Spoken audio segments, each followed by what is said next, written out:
Thank you.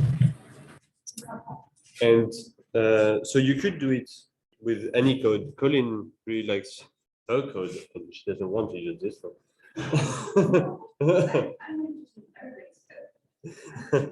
Yes, and you're right, actually. If they give the same results, it's even better. So I gave you the link on the schedule, and I just updated it on GitHub. So please download it again if you already did. If you didn't, yes, you will have to download it. So let me go on GitHub.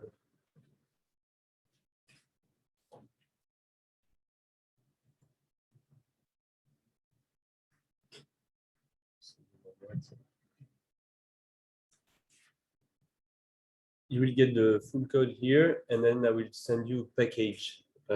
This is one part of the code that we cannot put on GitHub because it's using other functions from people and data that was not published yet. So I will put it on the drive.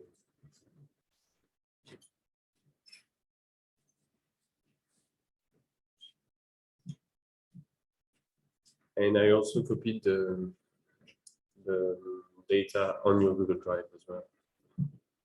So if you want to download the whole InLineAnalysis data on your drive, you put it on your computer, you access it.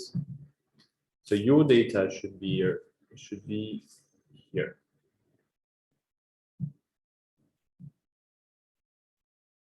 You download it and you put it somewhere on your hard drive, and then we will set all the paths to your data, and we will load everything.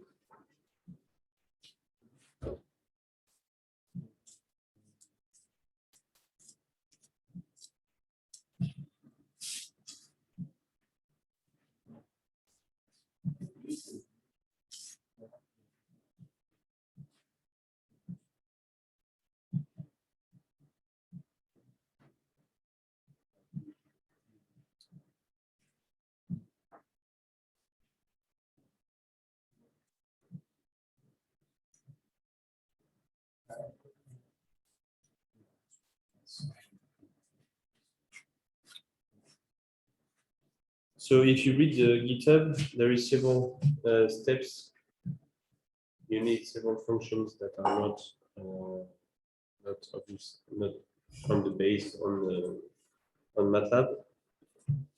So you need the image processing toolbox, the finance toolbox, and the parallel processing toolbox. I don't know if you have it, but if you don't, you would have to go in the apps, and then environment, and then you will have add-ons here, and in the add-ons you will click on it. I think that statistics can be substituted for finance. The statistical toolbox. I'm not sure they are. I don't have the finance one. You don't have the finance one? I have the statistical one. Maybe it was on an older version. Okay. But you definitely need image processing toolbox and parallel processing. When you click on, do you all have that? Or it's on the GitHub. Yeah. Image processing, finance and parallel.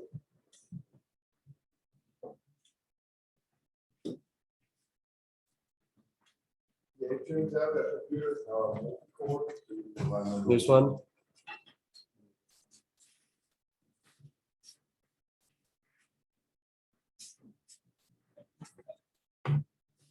All good? You have all of them? Everyone? Okay. Yes, excellent. I will take this minute to go to the toilet.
For those who are ready with the package, you can actually copy this folder in the Google Drive, the 00-2021 inline folder, with all the subfolders here into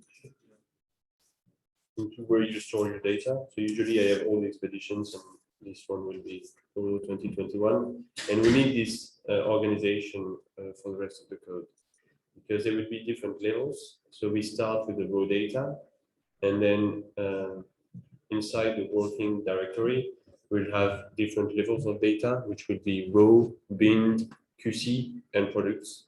And for each of these this level, we need all this organization. But for now, you don't. You just have to copy the whole thing. I already sorted everything for you. And so you took the data from yesterday and put it on. This was not the output from any of the. It was the output of the, I just organized, just put it in But it didn't folders. output it like this. No. Well, actually, I actually copied the data from the day we sample. I organized it already by instruments, and so I just have to copy it into the raw folder, and then I just created the work work directory with each instrument. But it's, I think the code already does it as well.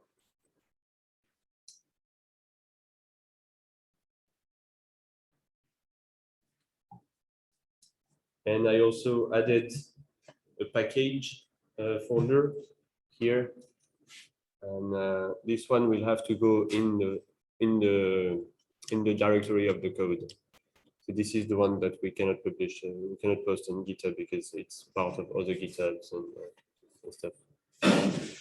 So this one, you basically put it directly once you have all the code from InLineAnalysis on GitHub. You add this package into this master directory here. Okay. Yeah.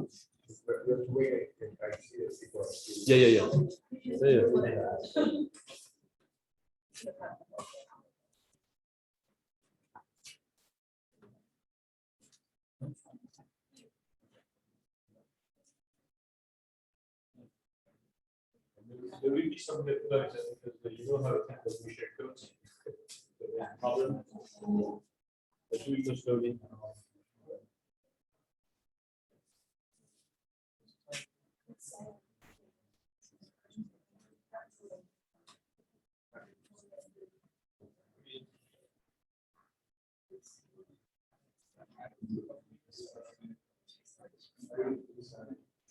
Are you using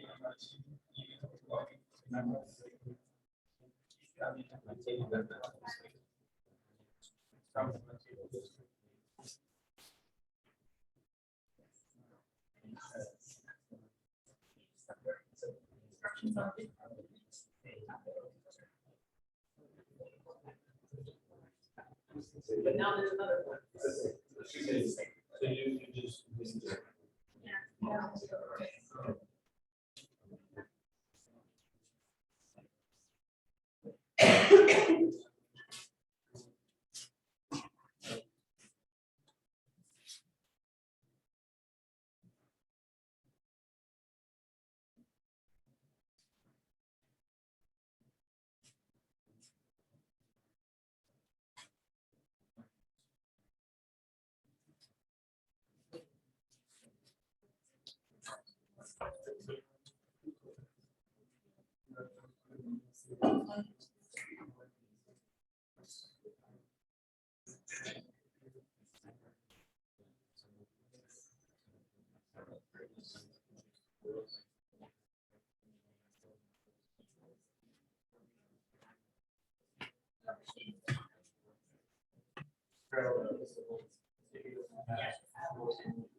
That's what I use. Never had a problem.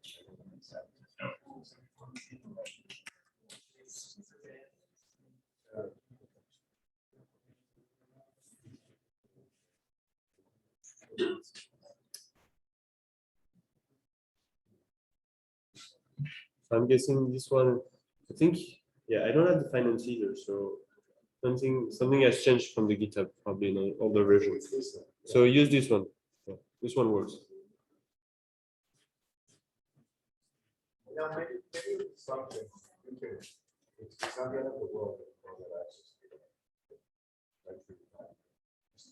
Simplifies it a lot.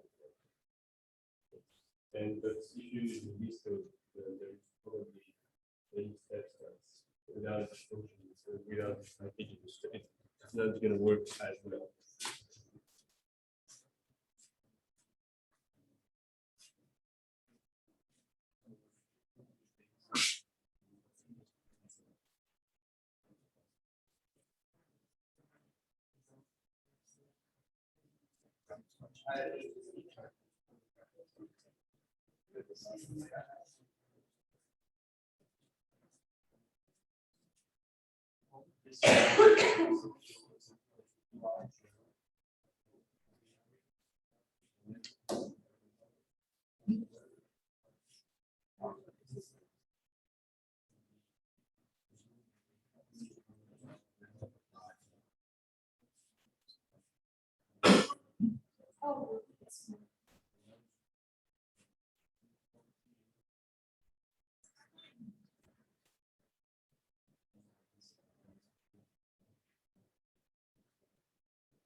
Once you have your package, your data,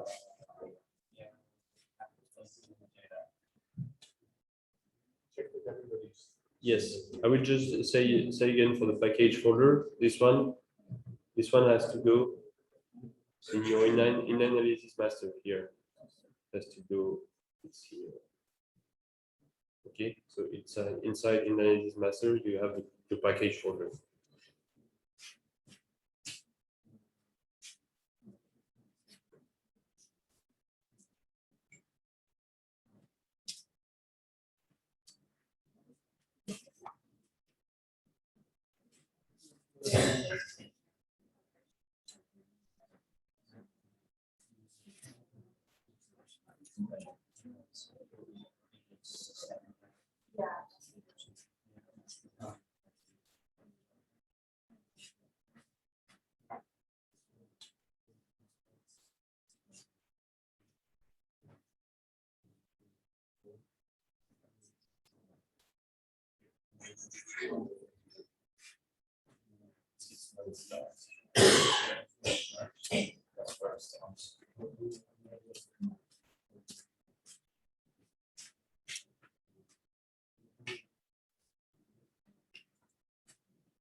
Yes.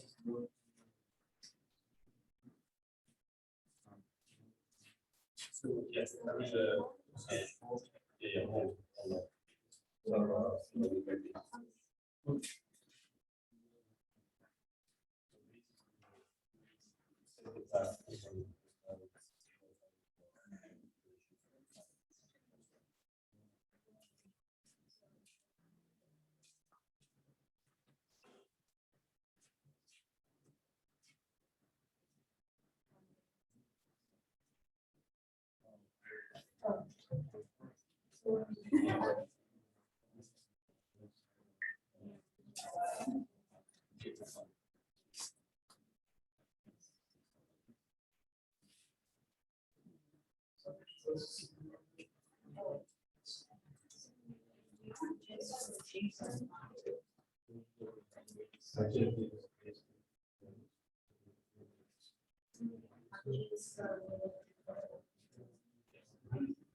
Oh, yes.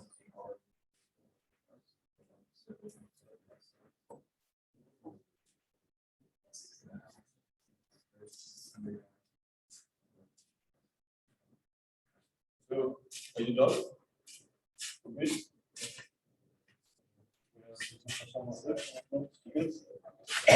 Okay, so now we will just set the, I will go over the configuration file, which basically gives all the information regarding all the instruments, the device file, and how you want to process them. So if you go to the CFG folder in the InLineAnalysis master, you will find a bunch of CFG files, and you open the one 2021 here.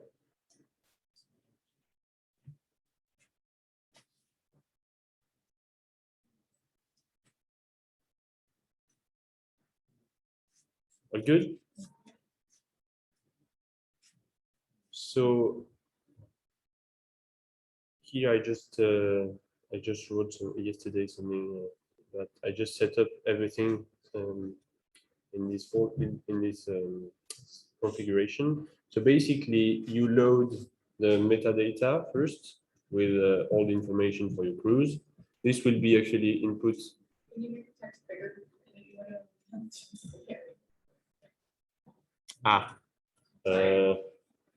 Yes, maybe. How do I do that? Go to, go to home. Main script. Yeah. The home tab and then. There's settings generally, if you expand and make it wider. Yeah. Preferences, yeah.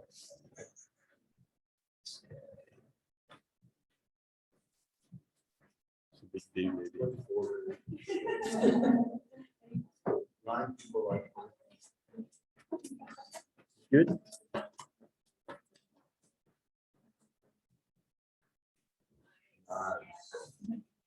See? Okay, perfect.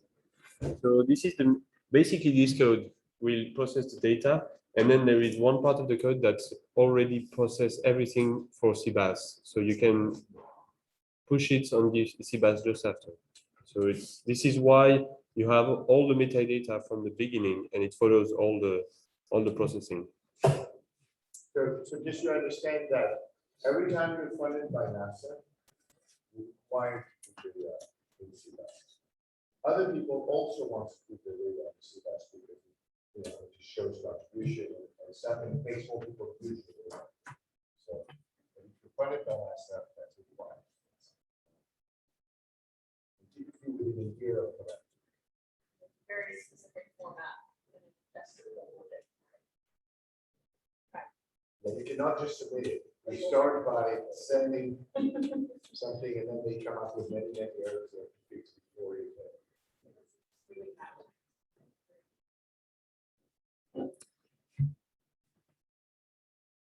So then after the metadata, you add all the instrument information. But first you define your path of your root directory where you have your data. So this is my path. You have to change it for where you have your data. So here it's going to be this one. It's going to be this path here. Okay. So show them again how you copy the path. Yeah, this is a setting I put. Maybe you don't have it there.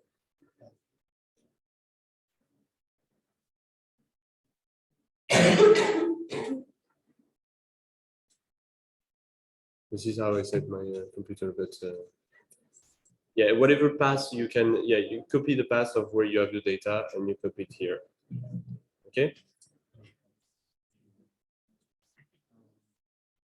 Yes.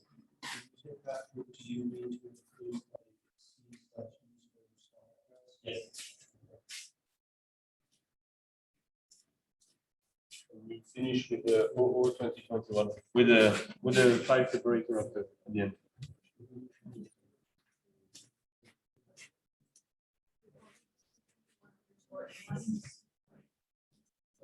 Yeah, point to that folder that we grabbed. Yes. Yes. Well, yours is underscore that like where you have the data. Is it data raw or? You take this.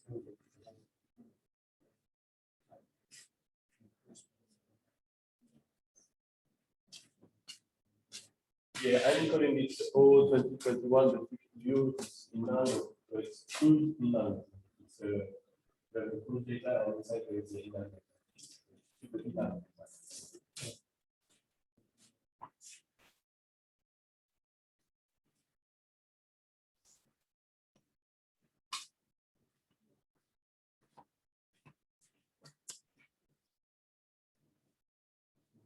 Yes, Michael.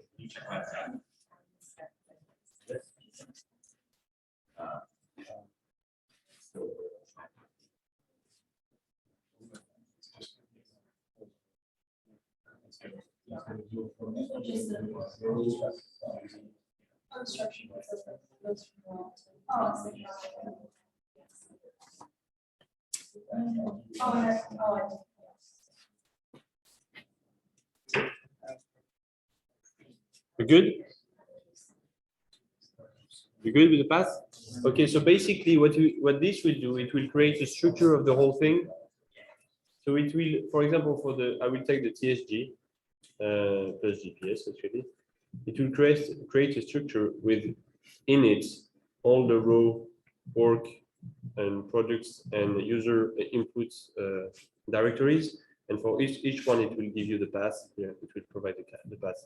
But if you give the proper path at the beginning, everything will work at the end.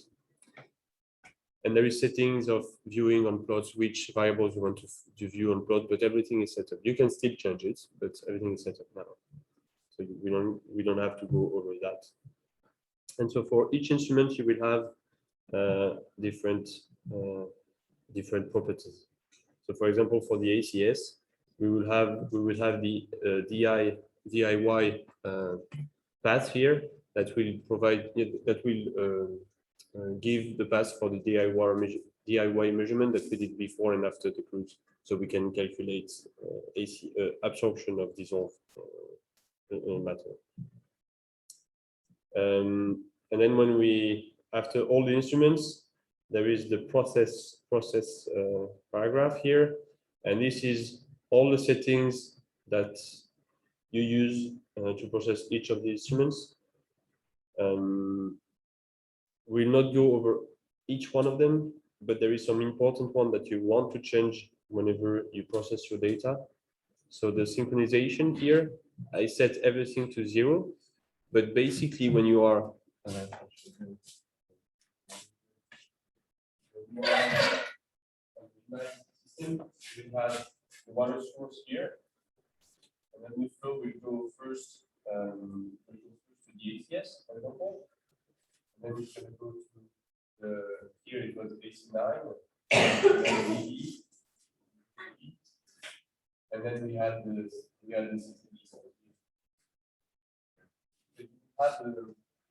have some time difference between this point and this point here. And so this synchronization is giving you the lag that you want to have between the flow. But this, I set everything to 0 to start, but we can still change it to whatever we notice on the data if we want to delay it a little bit or more or less. This is the part of the code that will actually align the flow position with the filter events to know exactly which part of the time series was infiltered and which part of the code was of the time series was total. So the first here, it will just create a structure with you enter the reference, which is your flow data. You don't have to change it. This we will change it anyway when we process data. And this is the mode that you want to use when you use this QCref function, which is either add some user inputs. So you will select parts of the code that are part of the time series that are filtered or not.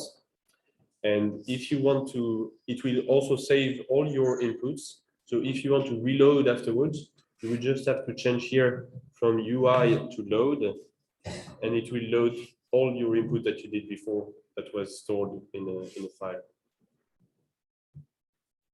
This is a way to keep track of all your processing steps and not having something like something that nobody could understand. So people can go back and check what you did. And this is a part of the, so here, this line, it's an option. If you want to remove all the previous inputs and change it, override them, you just change it to true, and it's going to overwrite everything. And these lines here, this is whenever you don't have any flow and you have a long time series, this I added a function to automatically detect the filter events out of the signal. Whenever there is a big step like that, it will detect the filter events. But we'll not use it today because it's a very short time series. And it's not perfectly working. Well, it's working probably 95% of the time, but there is also like the 5% that are a bit annoying. The filter events are as we went along, every now and Yes. then it switched to filter. And it takes a while for all the water within the system. So basically, you would have you have the total measurements, and then you have the switch that will change position, and we have the flow that we mentioned right here, and then not the flow, the signal. So either ACS absorption or DB tracking, this, and then we have the exponential decrease here, and then the flow will the switch will change again and go back up here to a bunch of crap, and then you will be using only the green part here, and you will be using only this part here.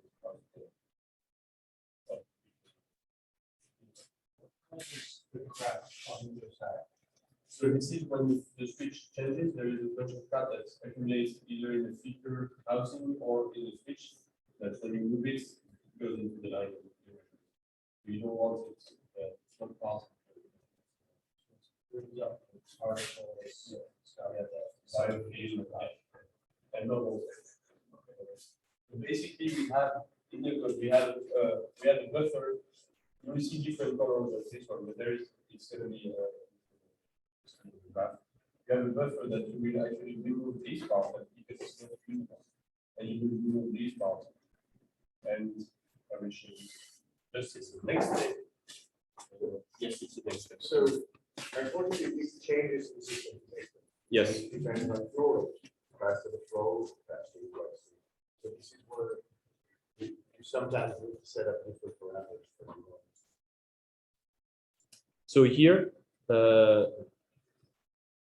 here's the split part. When you have detected your filter event and you want to split it between filtered and total, and you apply a buffer for each instrument. So this buffer is the thing that I was drawing in black here. This buffer is basically the data that you did not conceive. So for this, because the tubes are very small and with very little volume, it's renewed very quickly. It's also the first in line.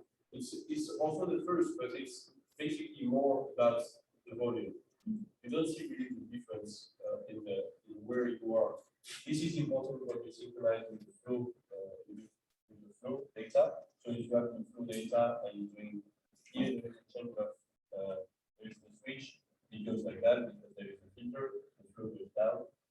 So when you do the synchronization and you are really aligned, you will still have to remove the buffer that will be different from the ACS than from the ACS is very little volume, and the BB is the larger volume with big volume. Could you minutes? It could be like 5 minutes. Yeah. Yeah. Probably even more. I think we were. You'll see the length of the filter event that we did. It was 15 to 20 minutes of that. We have the water, but there was also the feeling of the loss of inside the building. So it's probably like between 6 and 7 minutes to get something really clear for the TSG. And so this buffer is different for each instrument, as I said. Here we have 180 seconds. So the first number is the buffer just when it switched to filter, and the second number is the buffer when it switched back to total. And so Meg asked a very nice question yesterday, like why is it quicker to go back to total than when it goes to filter? Because when it goes to filter, you have to, the water has to change on the whole filter housing. When you switch to total, it's only small tubing, so it renews very quickly. So that's why the second number. It also goes a little faster, but yeah. But when you have 5 liters against 100 milliliters, it's much faster to renew. So that's why the second number is much smaller. And as you can see, the BB is higher than the ACS. Then it's the binning section. So we actually we average over the percentile, removing the highest and the lowest parts. So this allows to not take into account any bubbles or any matters that could detach from the tube into the system. And this gives you the bin size in minutes. So we all bin here, all the instruments are bin over 1 minute, but for the HBB, we've been over 5 minutes. And for the list, I think we've been over 5 minutes now, or 3 minutes, because the frequency of measurements is much lower. So we need enough data for each bin. Yes. So the lag going from filtered to unfiltered is in seconds. The binning interval. Yes. Yes. Well, you will figure it out when you try things and it doesn't work. You will change again.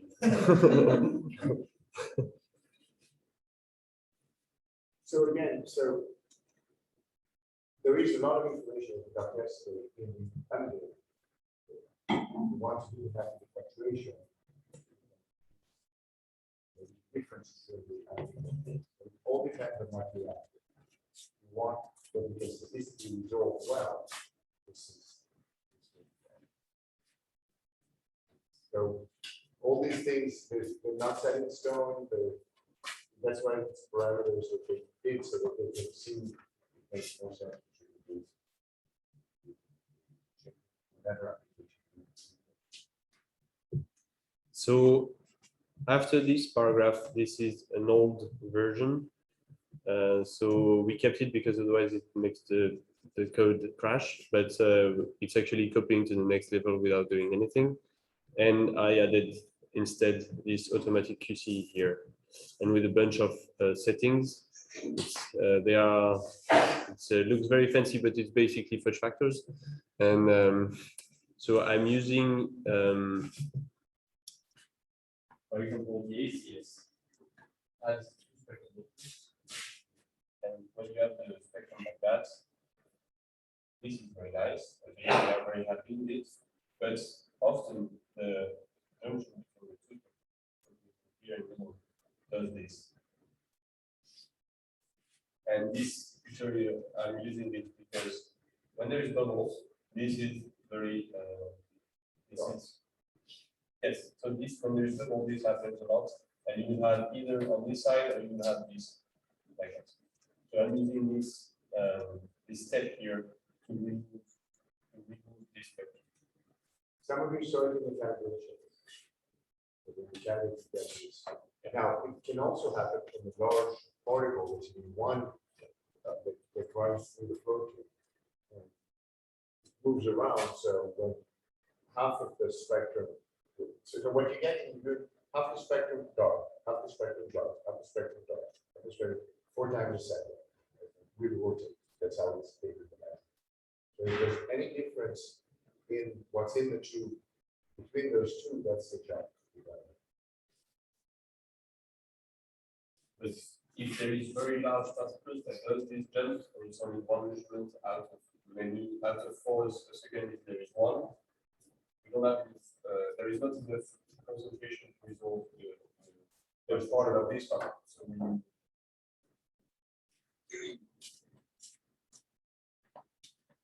and then the next paragraph is the manual QC. So you will have the graph, and then you will select the parts that you don't want, and you trash them. It will also save all your inputs, so you can go back and check what somebody else did. And the last part is the calibration part, which take the filtered data and remove it to the total. And it does the there is different method to interpolate the filtered data over the total data. Here we'll use linear because it's working, but there is another method where you interpolate over the CDOM fluctuation over the time series. So if you have a big step in CDOM, you will interpolate your filtered data according to this relation to CDOM fluorescence on your CDOM fluorometer. So basically, if you want to use this method, you would have to input your CDOM source here. So it would be basically the name of the instrument you use for the CDOM, and it will do the interpolation. You can compute NAP and a phi with the method from Tramsky 2013 and Zeng, sorry. But it's very slow, so here I put false, but we could do it for 1 day. It's going to be quite fast. We can do it afterwards. This is for the ACS, and the AC9 has similar properties, and the BB3 has different properties. So if you want to compute the dissolved for the BB3, you have to input the TSG because it needs temperature and salinity to correct for it. And if you want to use a filter, so this is something really new. Basically, when you have a filter event like that, before we were just taking this into account here to remove from the total values here, but now we are fitting. So we noticed that sometimes the filter event didn't have enough time to stabilize here and to reach the asymptotes. So we are fitting an exponential curve here, and basically the constants here of this model is the value that will be reached. Yes. So the value of the constant. And with this, we can actually recover data that we could not before.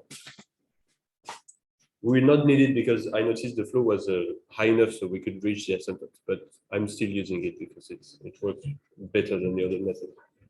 But if you check in the code, this is set up like that. But if you check in the code, there is many methods, there is different corrections that you can apply. You can choose for them. You can modify the code if you want. But yes, so this is basically where we start. First, you set up your whole configuration file, and then you can run your code. So now, let's start. So you go to the main OO 2021. You set up your path properly for your masters, inline analysis master.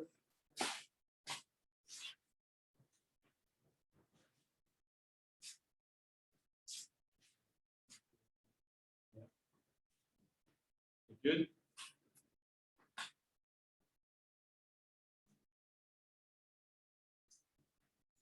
So this is on your main script, on your main script, so main OO 2021. Yeah, so here the main.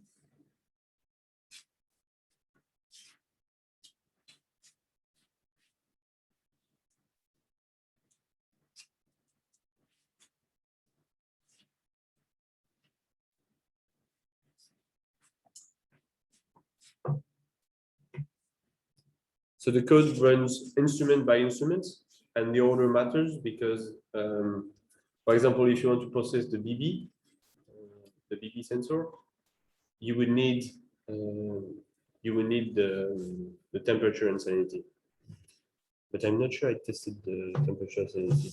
We'll try that.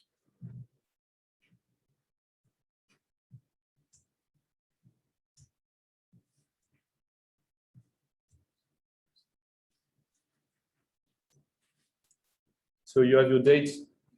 Whenever you have a new expedition, you change here with your configuration file.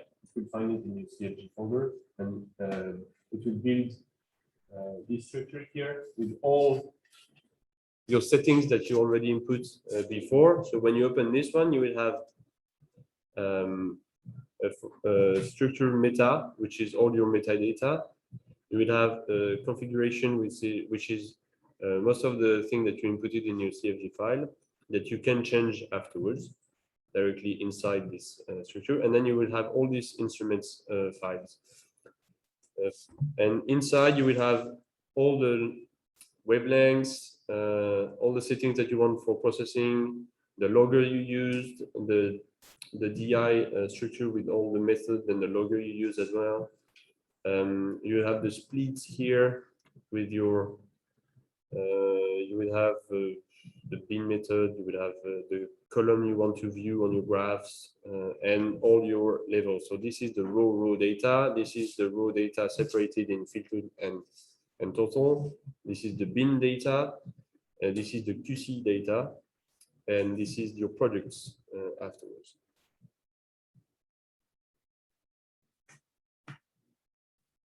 Okay, so you can start loading the TSG. So you always load the flow with the TSG because with any instruments, because the flow will help you to know when there was water flowing in your tube. You have no other way to know if you were measuring the same water because there was no pumping than just using the flow. It's really important. Always plot the flow because sometimes you think your pump is working, but it's not.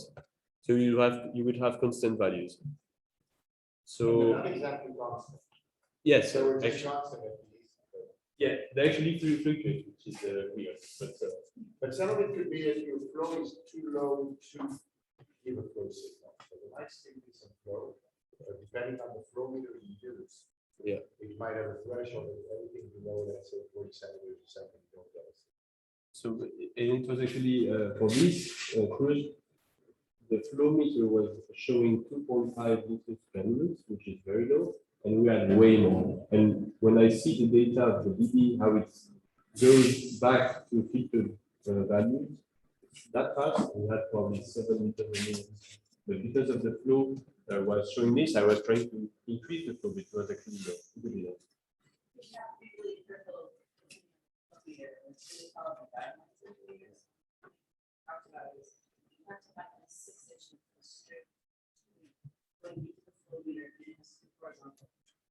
Oriented in a different direction, and kind of keeping it, or there's change that value. So you have to, always check your flow meter, but also keep it so that you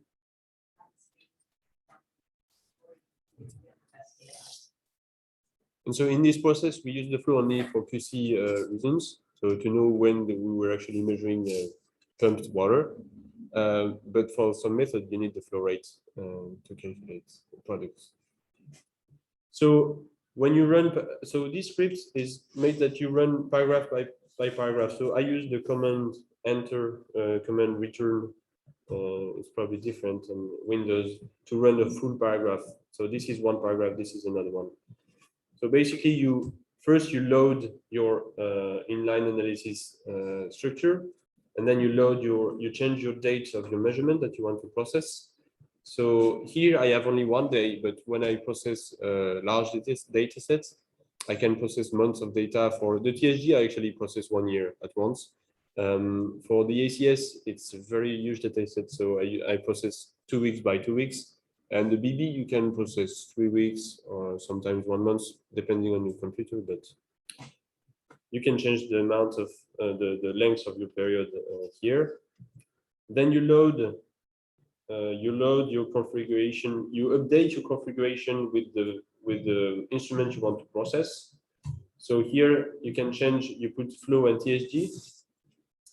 And then here on the view, on the line view, this means that you want on your graph to view the TSG and not the flow, because you see the TSG, you don't care about the flow. This is the number of cores you want to use for your parallel processing. So I put infinite, so it's the maximum.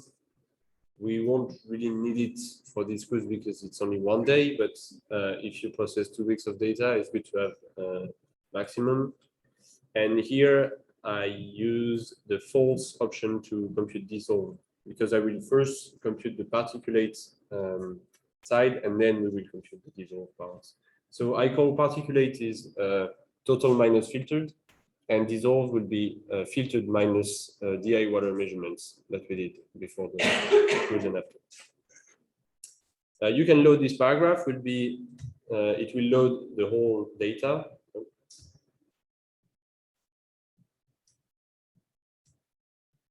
And it will give you a table with all the number of points that you have in your data, if it's loaded or not. So do you have this loaded? No. Okay.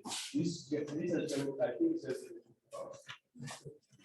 because if you didn't input the pass properly, you have either an error here or 0. If you have this false, it's going to flow.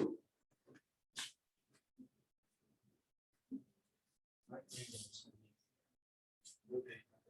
So it's your path.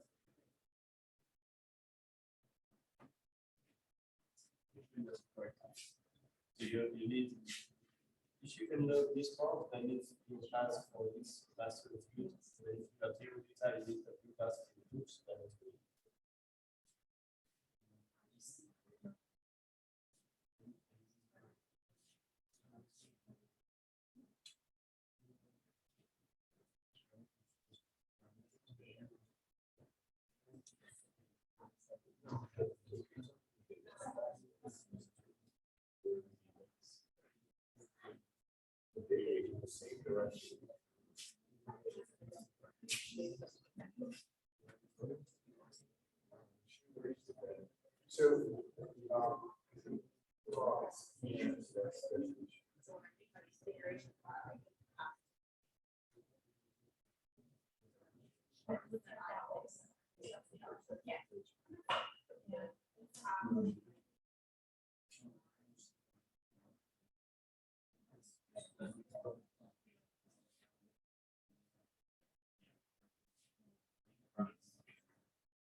Some people wonder whether the path to the data and the path to the code.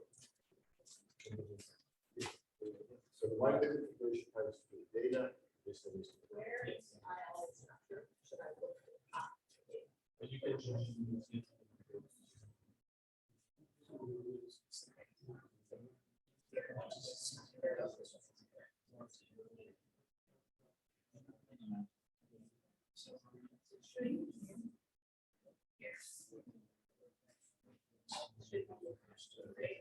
So where in here is it? Yes.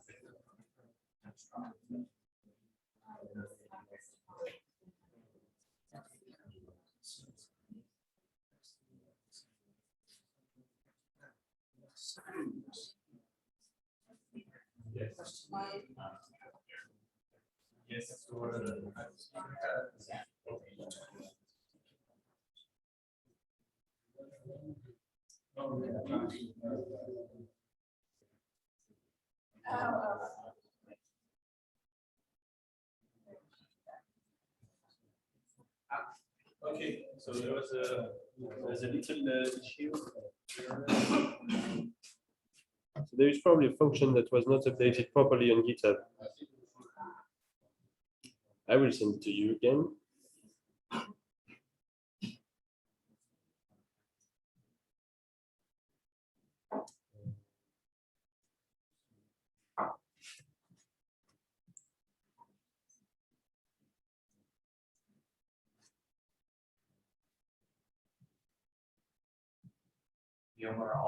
I had several of those errors. I do those all.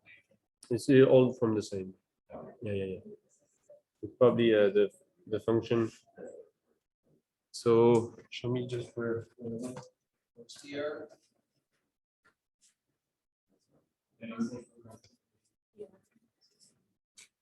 I updated it yesterday actually because I noticed this problem. Because the flow control was giving me weird values and it just crashed the whole code.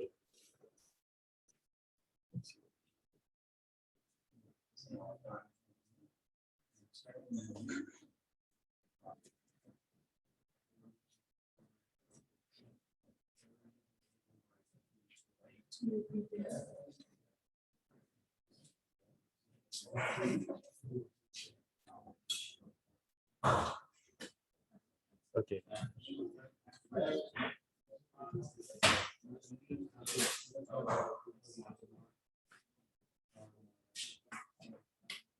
Yeah, if you check the master file, everything is correctly identified.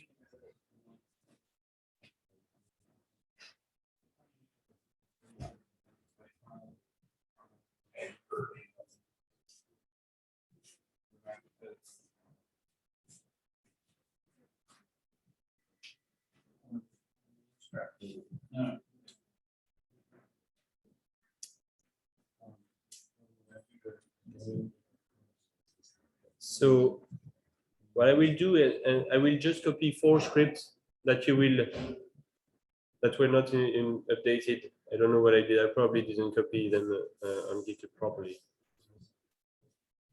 But you go in your share drive and you can update these 4 scripts. And you put all of them in your master and your lead directory.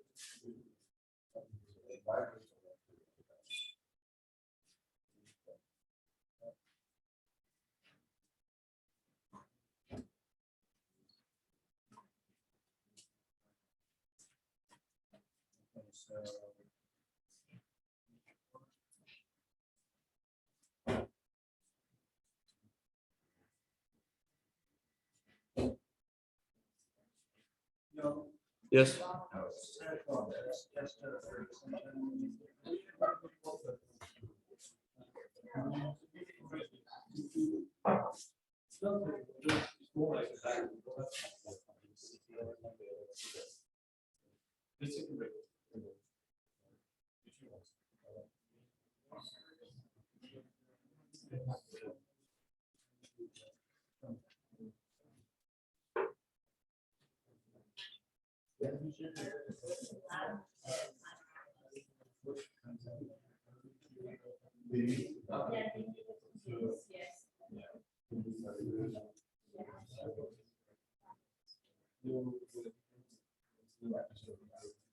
Thanks, Michelle.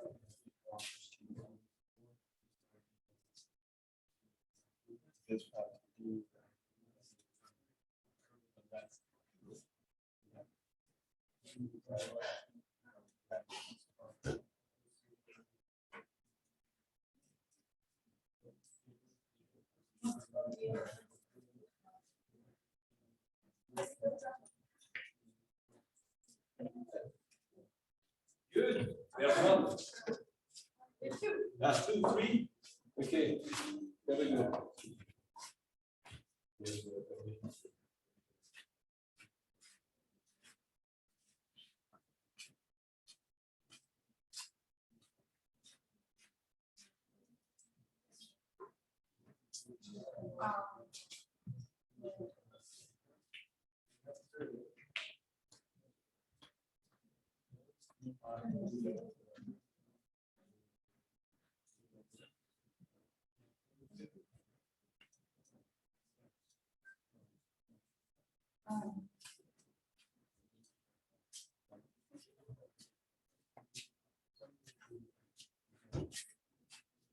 Success.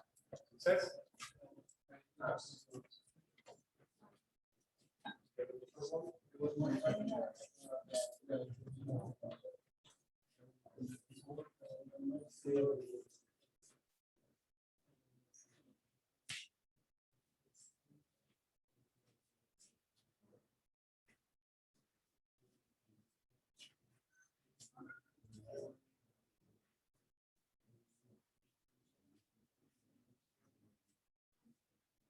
Yeah, there's this.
Excellent. Excellent.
Trying to make sure that.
Oh, gotcha.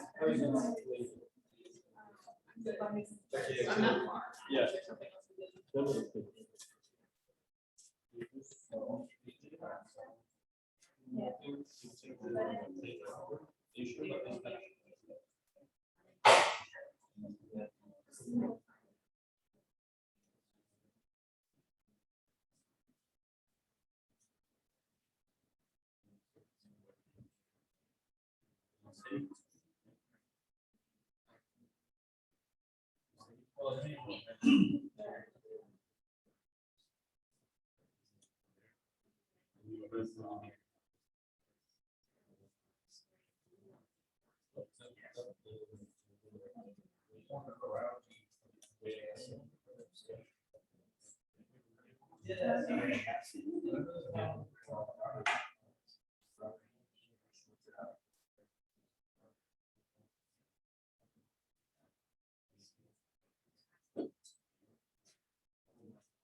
I think it works.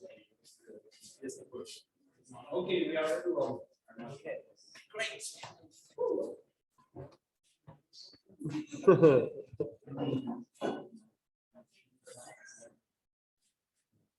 So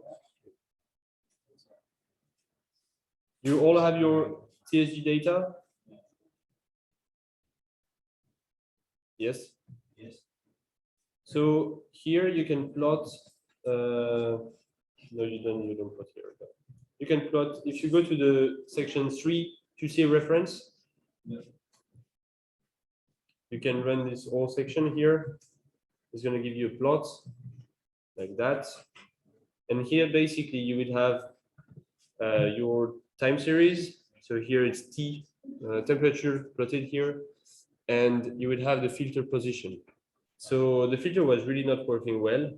So that's why in the morning, there was a bunch of crap here. So you will have to redo it manually, but in the afternoon, it was better. So we just have to adjust a little bit. But for the TSG, we don't care because it was measuring temperature salinity is not affected by the filter. So when you run this script, it will ask you to do select total in red. So basically, you can select when you tap T on your keyboard, you'd have this appearing, and then when you click once, it saves the position. Then when you click a second time, it will select this section will be total afterwards. Okay. So when you want to change the position of the switch, you can do it visually on this interface. And then when you want to change it to filtered, you click on F, you tap on F, and then you click once, you click a second time, and it's going to be filtered. So this is a way to change the filter position. Right now, it's getting the filter position just from some like volt. You're just getting the voltage from the actual switch.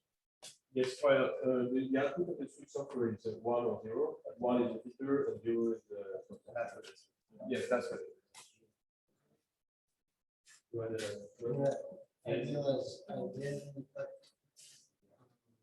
So no problem. If you randomly click like that, you don't tap on Q because if you tap Q, it will save it and you just go to the graph and you just forget about it. And actually, that's what I'm going to do here. I'm going to close the graph so it will not save what I just did. Okay. Can we redo it again? So the time in the x-axis, temperature in the y, and because we loaded the TSG. I don't know if you loaded the TSG, but you should have loaded the TSG.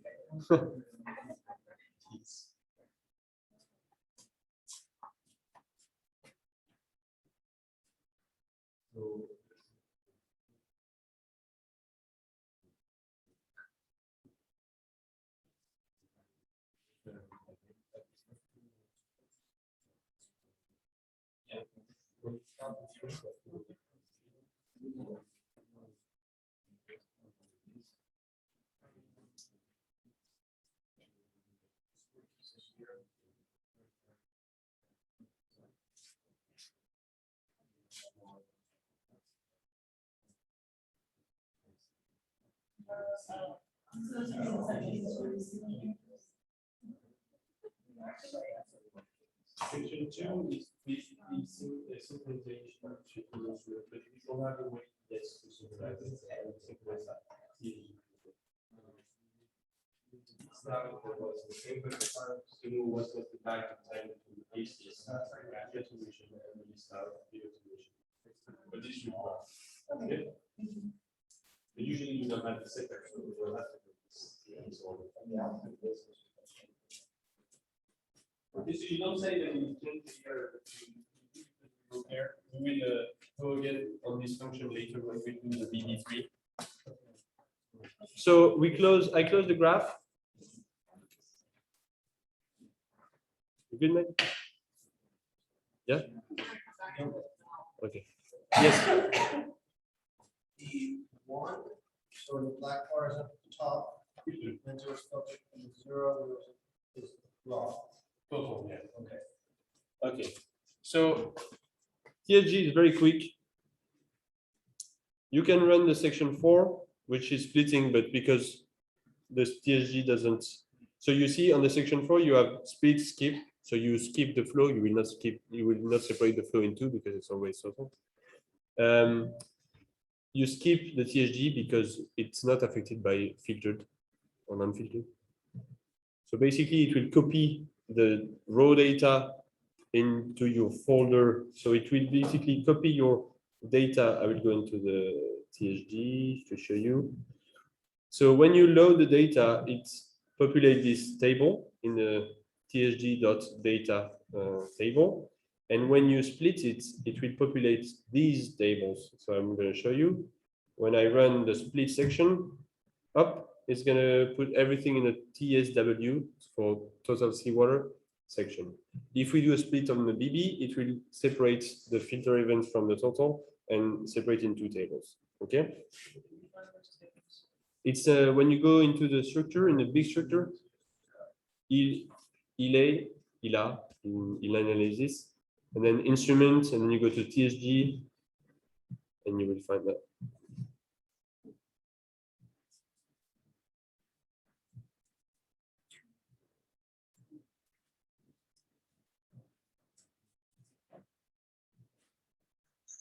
Yes. What were you listening to that figure 31? So no. This one I said I was just showing you how we were splitting the features and non-features. But you don't say it's videos. All the videos are just for user inputs if you also do section if you want to flow the language or if you want to change the composition.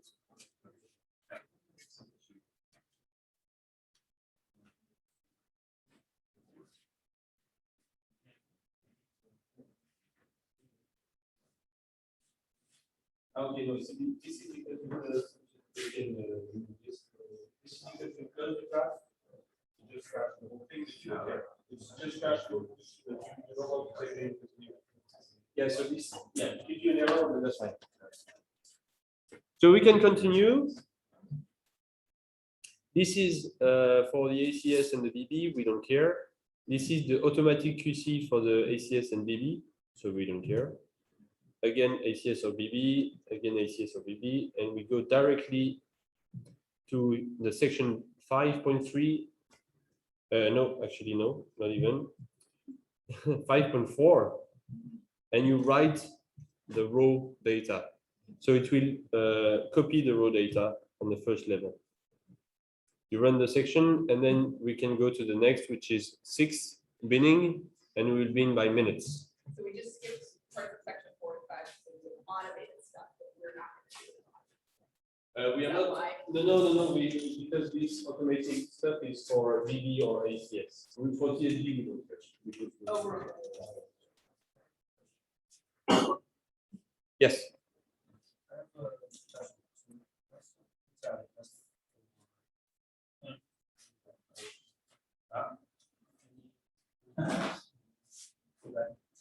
It was my line.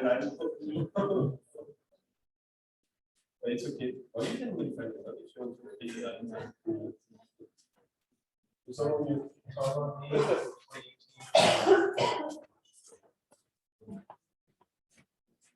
You have a 2018 MATLAB? Yeah. Ah, this is good that it's running anyway.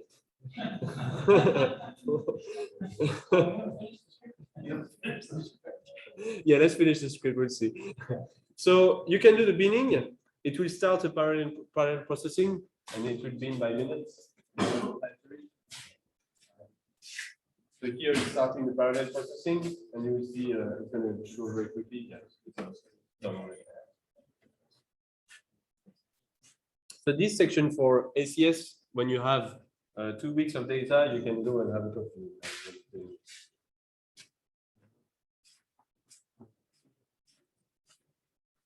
Okay. So then we'll move to section 6.2, and we will write what we just did. So on the right function here, there is an option for the level you want to print. So the bin data you want to print, the level. And then there is the particulate, which is if you are processing the particulate and the dissolved at the same time, you want to print only the particulate, you put part. If you want to print the dissolved, you can put DIW, and it will print only the dissolved part. Okay. So you run this, and whenever you go and you want to check what you just did, you go in your data directory and you go in the work, and you open the TSG, and you will see all the levels that are being copied. So you have your raw data that is transformed in mat file, because it's easier than after to process it in MATLAB. You have your raw splitted. So here for TSG is only total water, and you have your bin data that you just binned and printed. Okay. So TSG stands for thermal salinity. Yeah. TLG. TSG stands for thermal salinity. It's like acidity, but it doesn't need pressure. So you don't get that.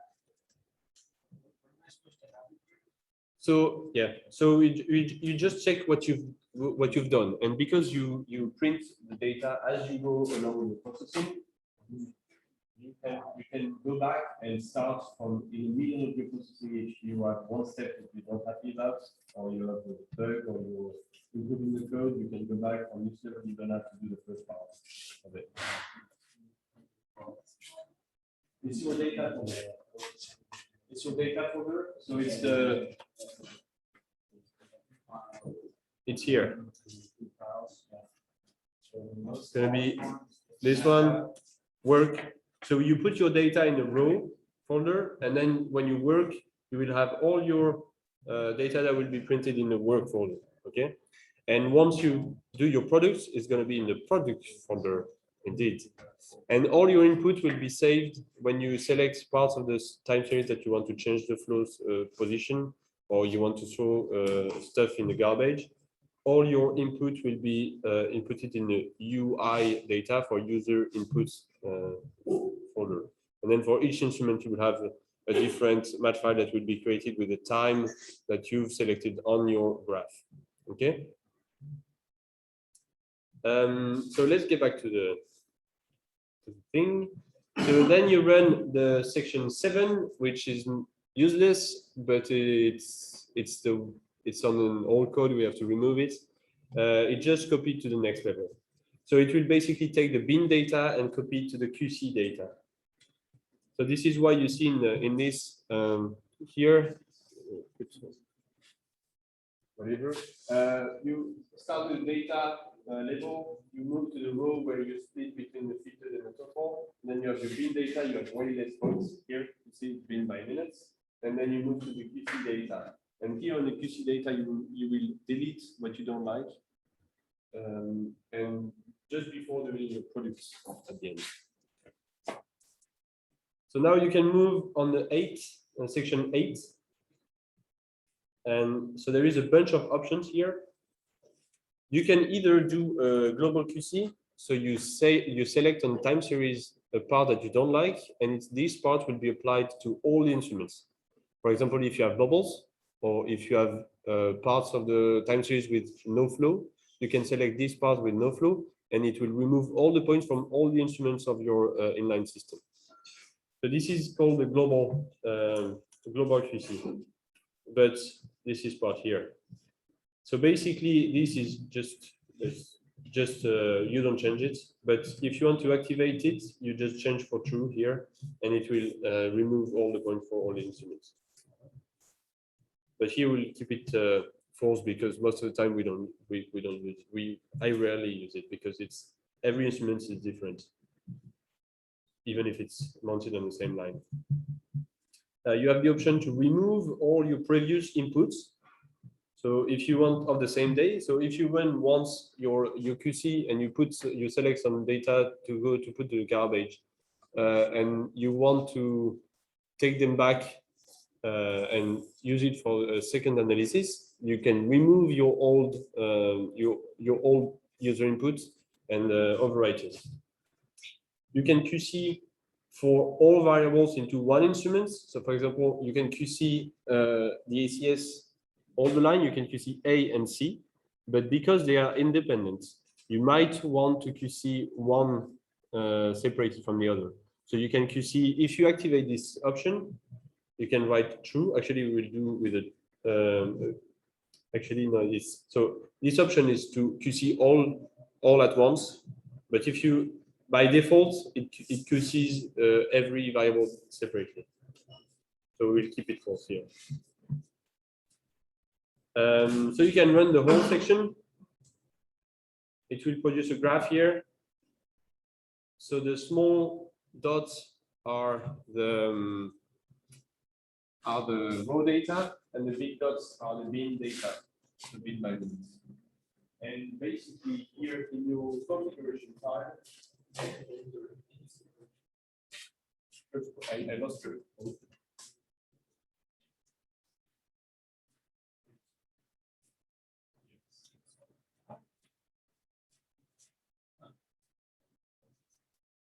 So here in your configuration file, you said it just set to plot the temperature in the view. There is an introduction where you can say which variable you want to plot in your graph when you're processing. So you selected T, but if you want to keep looking at salinity, you can just change this variable and it will plot the S instead, the salinity. So this looks pretty good to me. There is nothing alarming here. Do you see anything alarming? What would be alarming? Well, a huge peak or very low values, or probably very high values in this case because there is no flow. Here at the beginning, there is no flow, but it's because the flow control was not really working well. Because I remember it was never the inline system on with no flow. So I don't remove it, but in a very longer time series, if I see no flow and there is still values that are sampled, I usually delete them because I'm not sure if it was really flowing through or not. So we will zoom. So if you want to zoom, you can tap H and it will zoom horizontal. And when you zoom here, you see that there is still flow.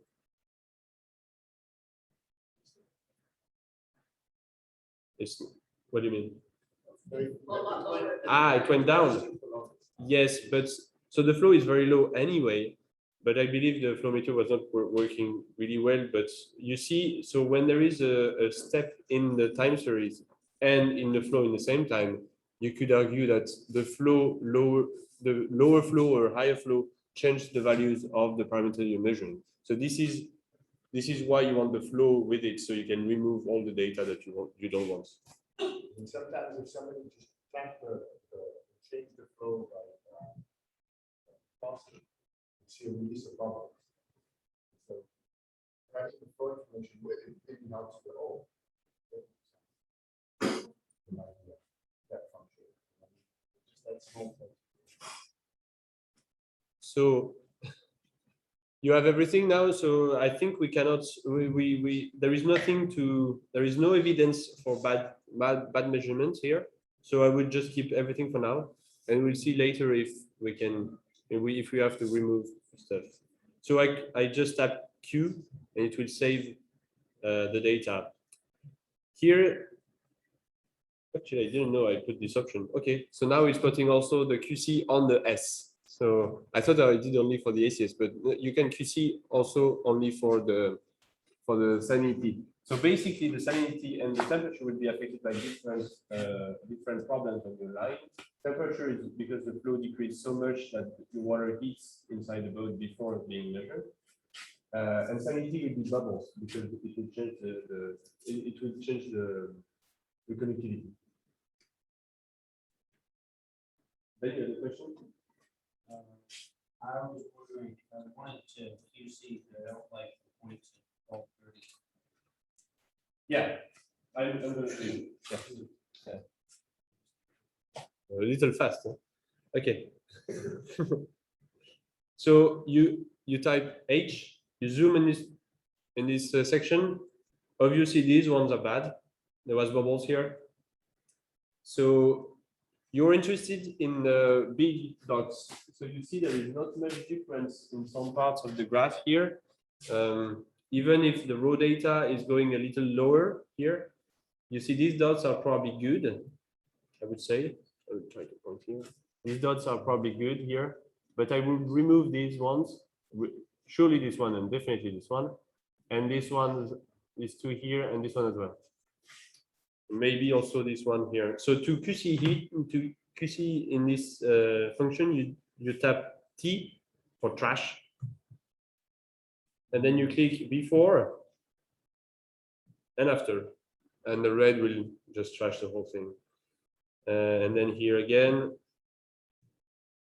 And then here, I would remove this one as well. And here. And to be sure that you did a good job, you can increase the y-axis. You tap V and it will increase it. So what I just said, it was probably good. You see here that it's probably not good because the bin data is lower than some of the raw data here. So I will actually remove this.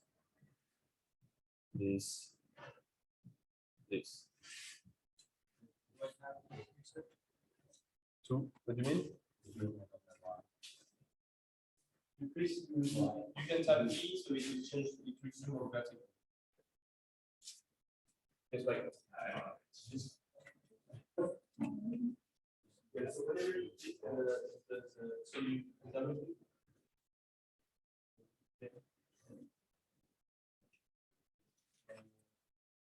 Lost the data. And we'll take it and rerun the section. Did you just? Yeah. Yeah. So this is a bug I couldn't solve. It's on the last version of MATLAB. You just have to put the graph. So either you don't want to keep your input and you don't want to save them, so you close the graph to keep the error because we want the section. Or if you want to keep your data, what you just added, you tap Q, and if you run the section, you will see the codes that you selected are already deleted. So here I will show you, I just tap Q, it will close the graph, and I will rerun the section to make sure it was properly QC'd. And so you see the temperature is not deleted, but I tap Q and it will give you the salinity, and you see the points that were completely bad, they are removed from the time series. So when I zoom here and I check my data, there is still the raw data that is plotted on the graph, but you don't see the bad bin data on it. You have it?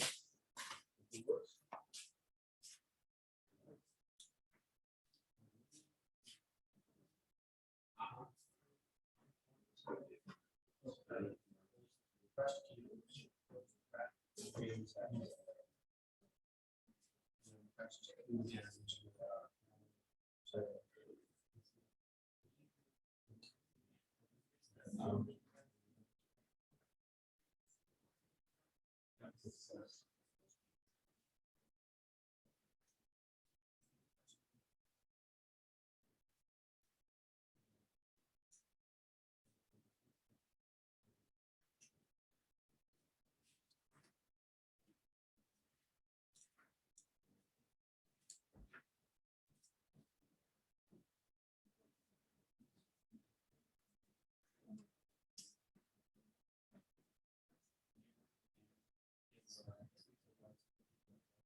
Are you good?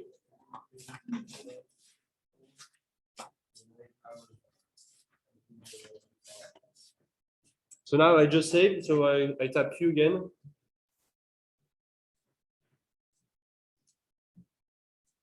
So this is optional. You can run an automatic QC on the QC level, but this is only for ACS and BV3. But usually I don't use it.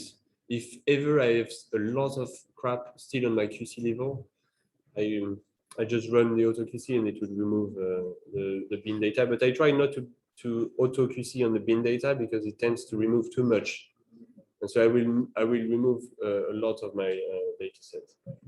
This is all for BB and ACS, so we just skip. And we'll wait for Michael for the rest.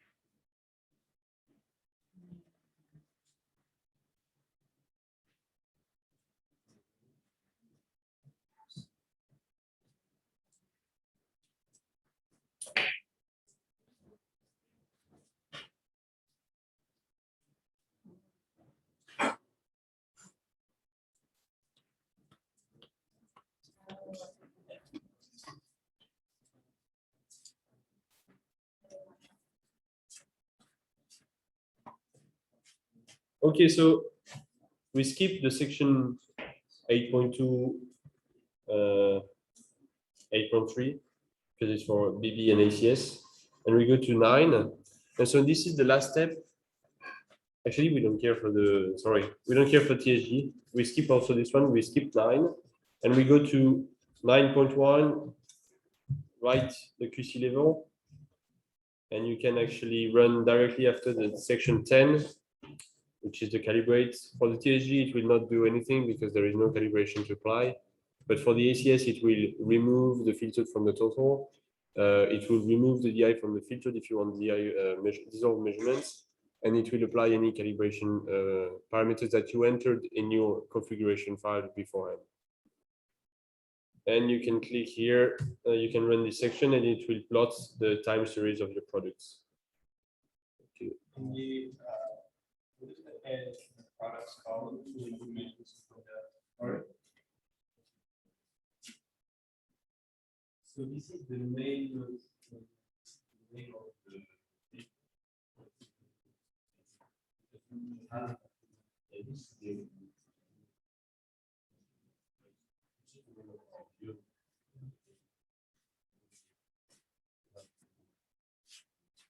okay, you do it.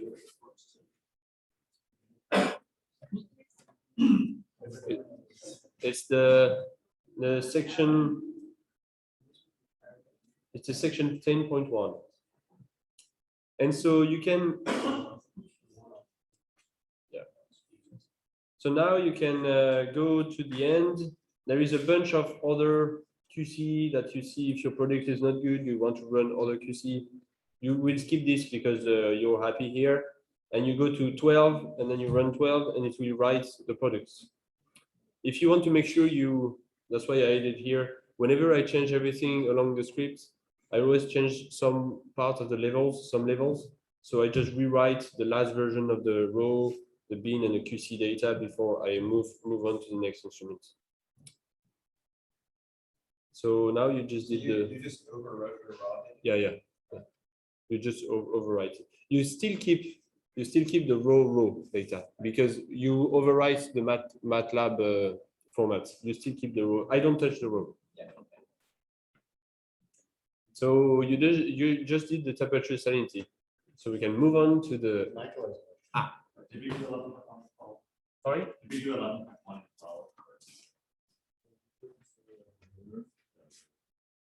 No, so this is if you want other QC, you just do 12 and just 12 and the last one, which is just like something that reminds me to write the last version of the row, the bin, and the QC data. Yes.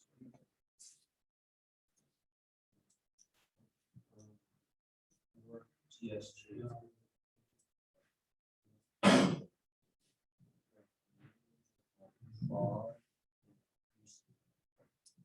You're good?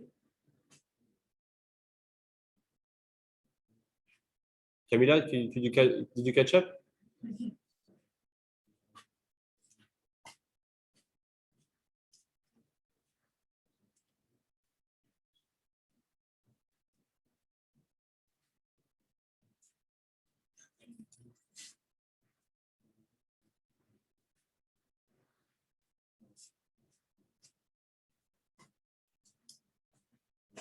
Whenever you're ready, we can do the BB3 and something a little more exciting.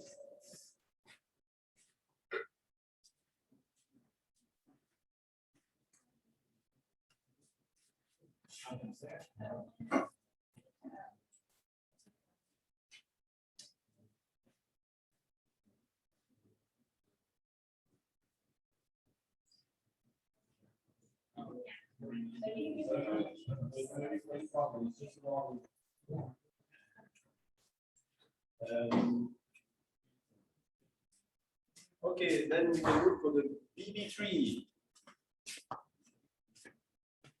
So you keep your, yes. For data, the outputs, we have platform and ST. This is your B data. Yeah. Yes, so it's just this bin function getting the new. But you don't care. You just check your fraud data. Just want to check the fraud data.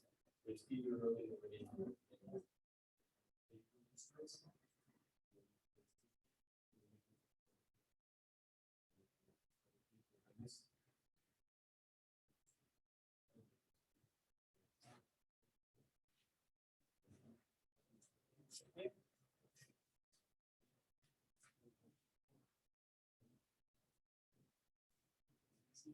so this is your answer. This is the one I processed yesterday. This is the ATS. This is what it's going to look like when we finish. Well, it will definitely look like that. Because there is no way you can change it. Well, except if you change the code. So now we will move for the BB3. Woo. If we're taking.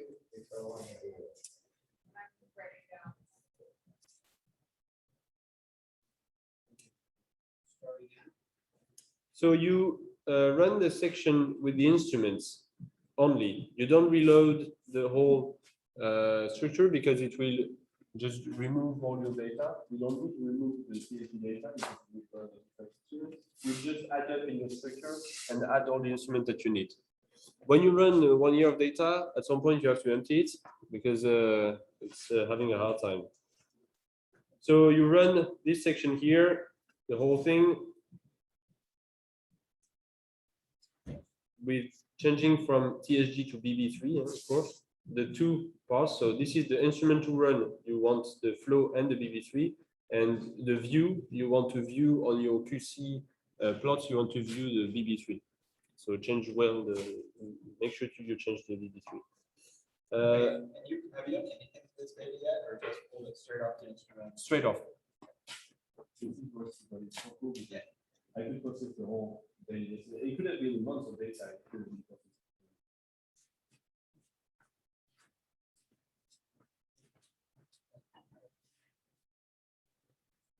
The hard part is just the setup.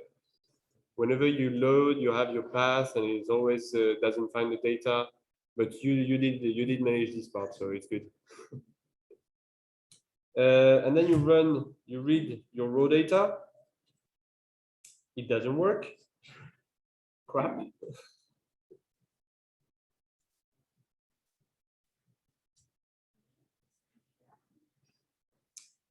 Yes, true. Sorry. You're right. I messed it up. Yeah, it's the flow that is the other process. Yeah, it works. Yes. I was confused. So now you will have the synchronization. So here you're set to 0 second, like in your configuration file. You don't have to rerun like that, but you can go down below here. You run the one with BB here. It's going to plot. So this function is visualization for synchronization, these things. And it will actually plot the flow data over the BB, so you know how much they are. Yeah. So you run just this line, and same here. You will have the black line, which is the flow, and the switch position, and the blue dots that are the BB. So if I unzoom a little bit, if I dezoom a little here, you'll see the top part, which is where it's switching. So here it's a bunch of crap here, but we don't care, because what we are looking for here is how much it is unsynchronized. So when you zoom here, you want to have this bar here that is just below the dip in the signal, and this bar here that is just below the when it goes up. Just before, yeah. Why do you want it just before it went to the flow? So this bar is when the switch change position, and then it will apply the buffer to remove the data. Buffer here after. Before all the stuff that go it's saving the data so buffer. So you're saving the time, yeah, you're saving the time where the switch changes, so the buffer can remove all the data that you don't want. So what happened in the past is that these inserts were done on different computers, and there was an offset between them. So this function would allow you to make them, to adjust them. Now they're all on the same computer. Since you started doing on the same computer, you're zero. There is no computer. Yeah. But if you throw fingers on one computer and you come on a different computer, they're not going to be aligned correctly. And it's actually really a pain to process after. Really, it's horrible, because you have different computers that change their time synchronization at some point, and you set up your synchronization on your CFG in some way that is going to work for the whole time series, and then it changes. So every time you have to change. So that's why I wrote a function that it can detect the filter event without having the flow.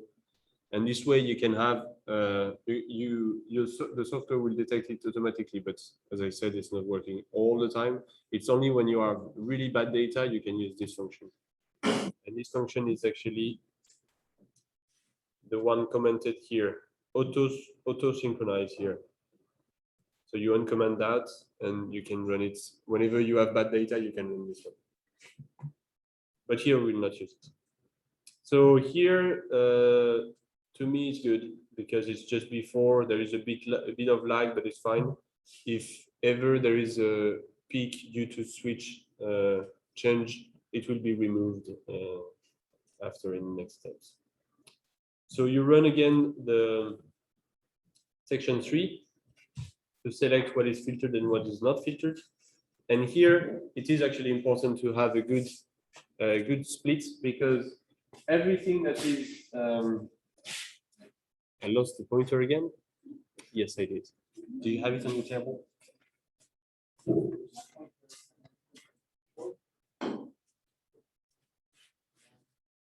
That's what it is. Yes. Here it is.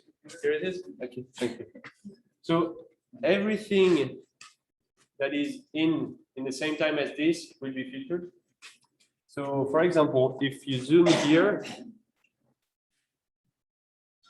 in this section, that means that this is clearly total resonance here, total water. but here it's labeled as filtered.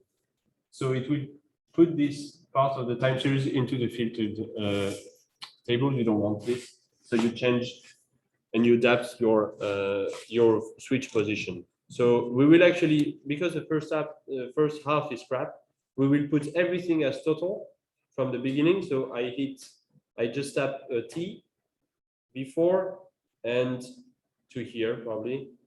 Yes, here.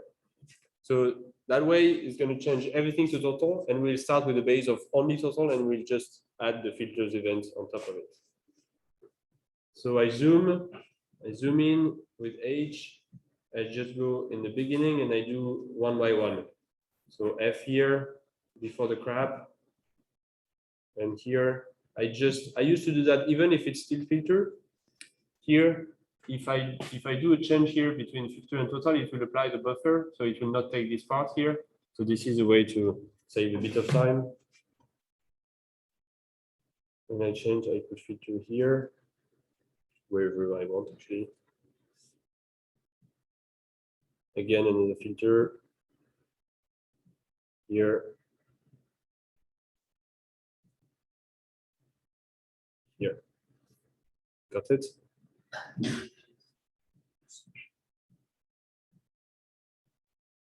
Then I move to the next ones. You go back. I can go back, yeah. But you will see from your data, it makes sense to, you know exactly when it starts to be filtered. You see it here. When it starts to be. So do you put it into global now? You send it into global. So this one is always global. So that's why I start with the BB, because this you do it once, and then you will apply these changes to the whole, to the rest, to the ACS and the ACS.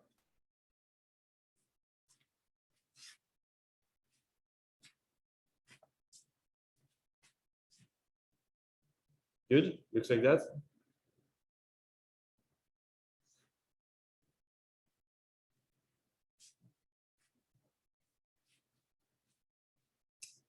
And move for the next one.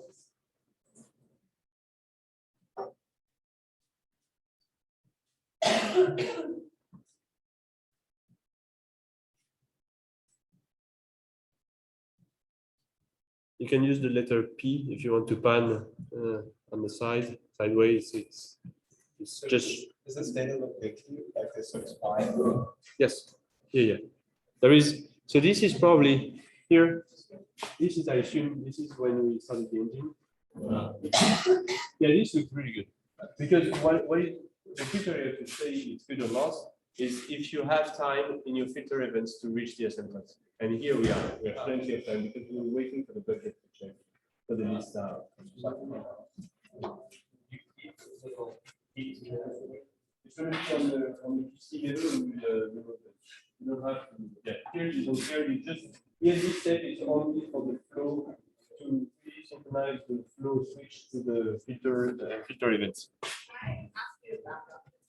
I'm going to ask probably half the people, but so we selected all that stuff at the beginning. Yeah. Because most of it is trash. And now we're going back out and we're picking out just the sections where the filter was turned on.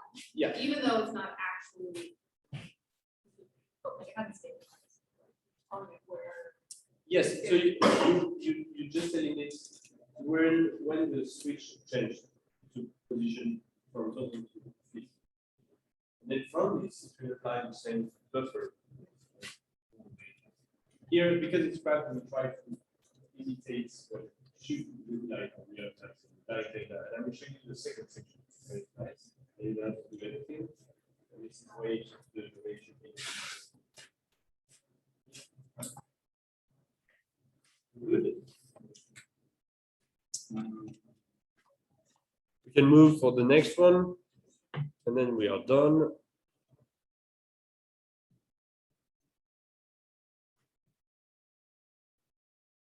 So if you didn't have a switch and we're just doing this manually, you would just do this every time.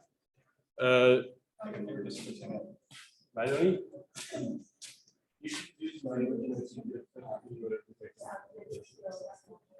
And they correct it. And correct dashboards to make sure everything is set. It will save you time. That's a bit of data.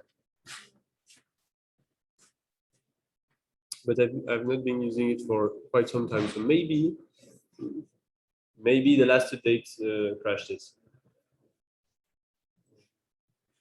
And so They're going to go back and put something wrong.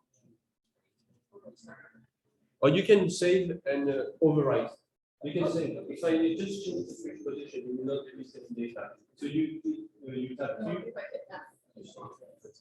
Yeah, you Q, and then you use again, and if you have saved or CD, you can change it back.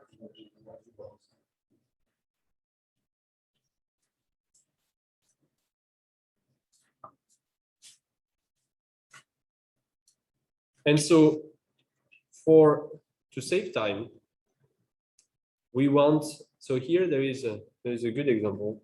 When you end up, this is the morning, the end of the morning, I try to finish with the filter event.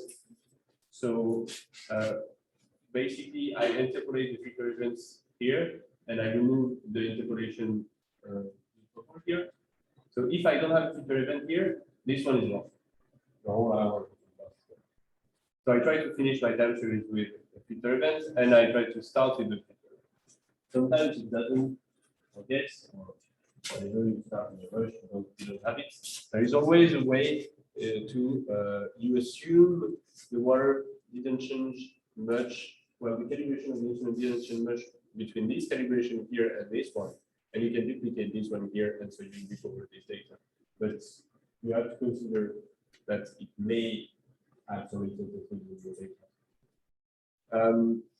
But because I stopped with the filter event and I start with the filter event, the filter will be always in filter position. And what you want after, because it will take every single filter event and do the median of it, median plus different stuff, but I will explain that later.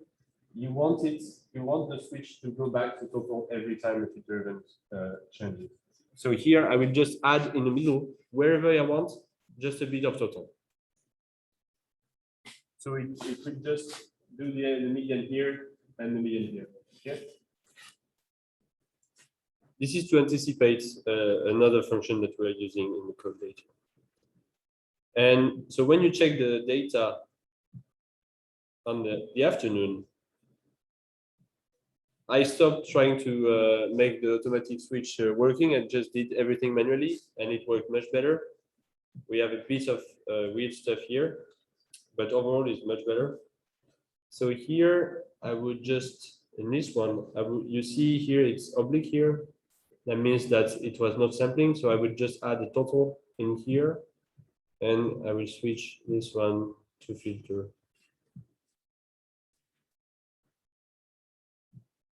But this is a very precise tweaking. You know, if we run it like that, it's going to be fine. I could add another total here, a bit of total.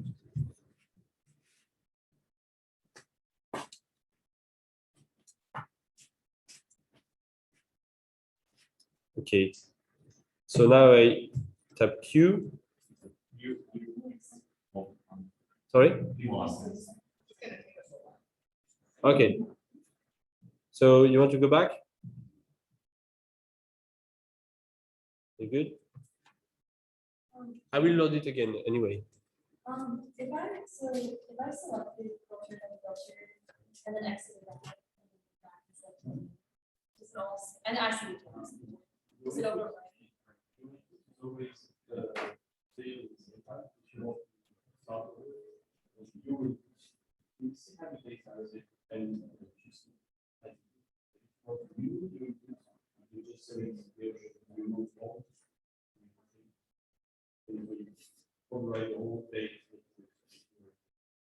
thank you. So it is.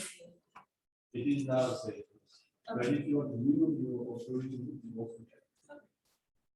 And you can also go back to the UI folder, and inside you have all the dates that you selected in your graphs, all the time, all the time sensors. And if you don't want one, you just delete it.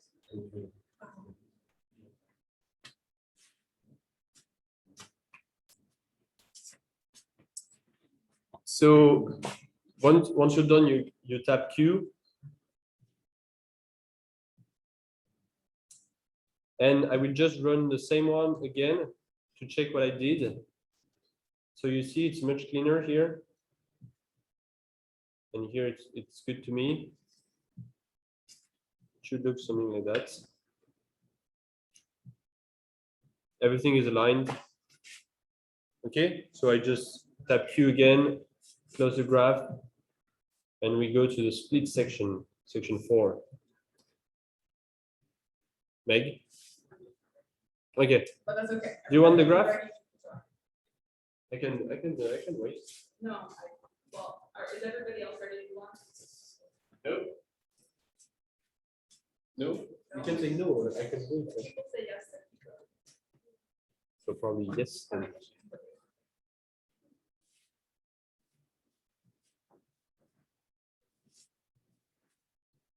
I just put it again. And have I will have it last one.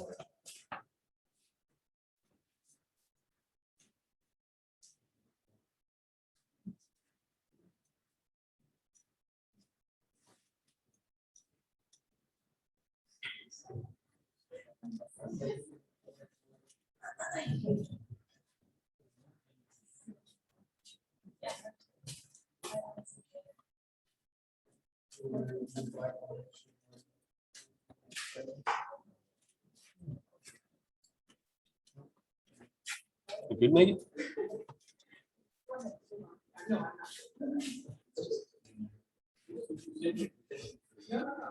Keep going.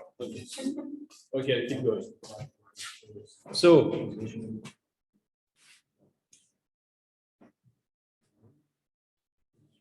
you can run the section 4. It's going to split the data. So you see in your little table here, you had at the beginning 17,000 lines of row not separated, split, and total. And here it's counting only the total data, so your actual values of what you will have as products. So you see there is less, so you have about 6,000 lines of filtered data. Yes, Nick? No. So when you read just here, it's split skip. So it's the instrument that you read. So yeah, it's not the one that you run. The one that you run are always the instrument you run, the one that you input at the beginning. This one is just for this function specific, the one that you want to skip. Then here you can run this function, which basically will plot the spectrum. You change for BB. There was an AC here, you change for BB, and it will plot the row level.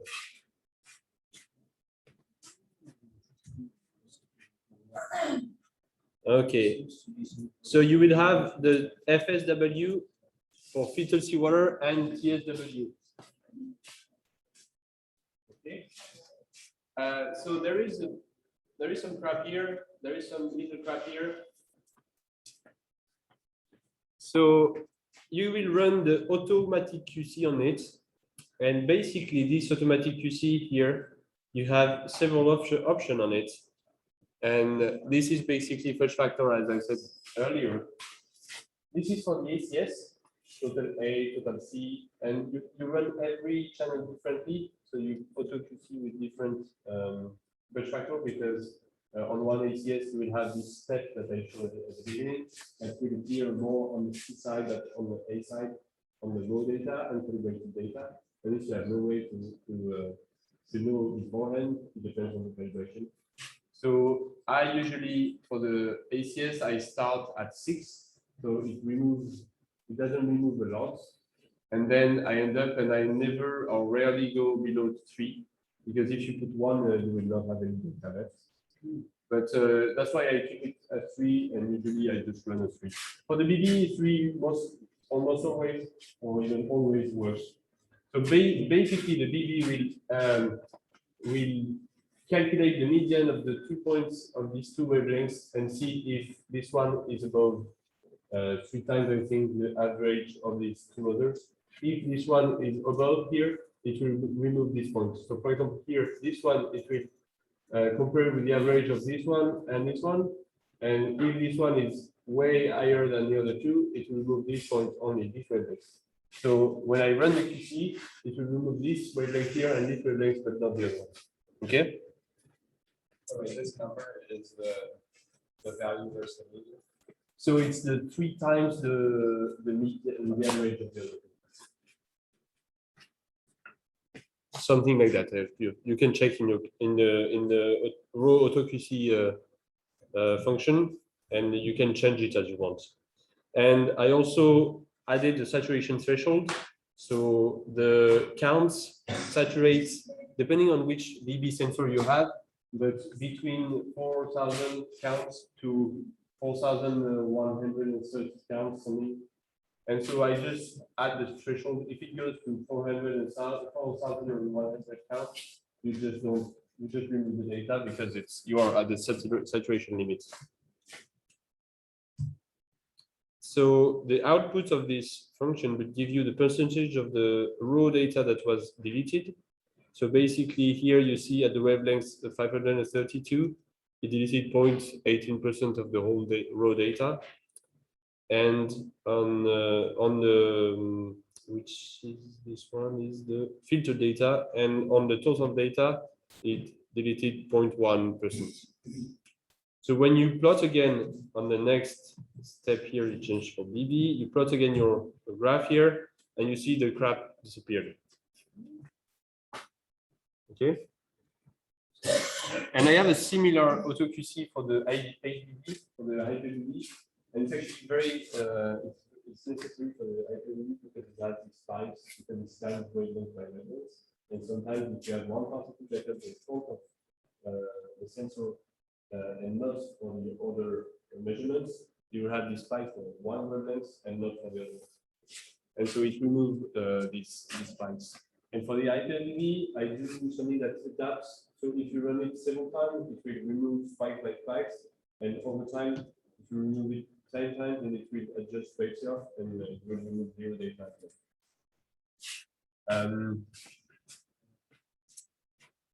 And now we'll move for the fancy part.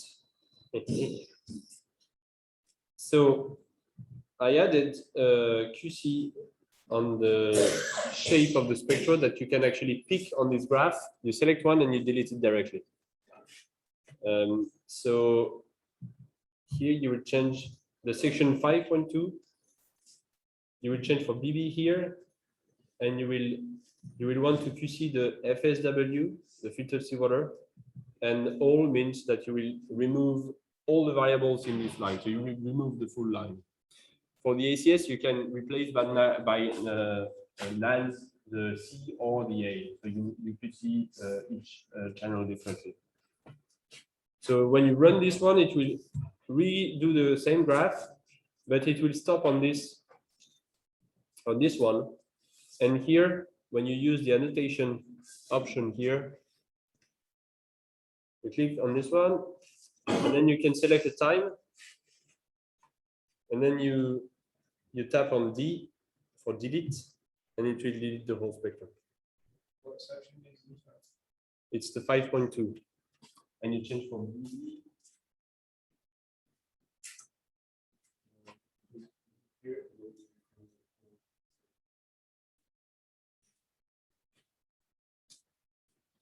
And you can move you can rotate it. So you check. It's good also to check below, especially for the filtered seawater, because you would have, sometimes you have flat spectrum, and this is also not good. It's a clear, it's obvious that a flat spectrum on this data would be that good. So to save this, you tap Q, and it will save this plot. And now we can do the total water. So you run the same section, but you change for FSW to TSW for total water. And you rerun, it will stop on the TSW.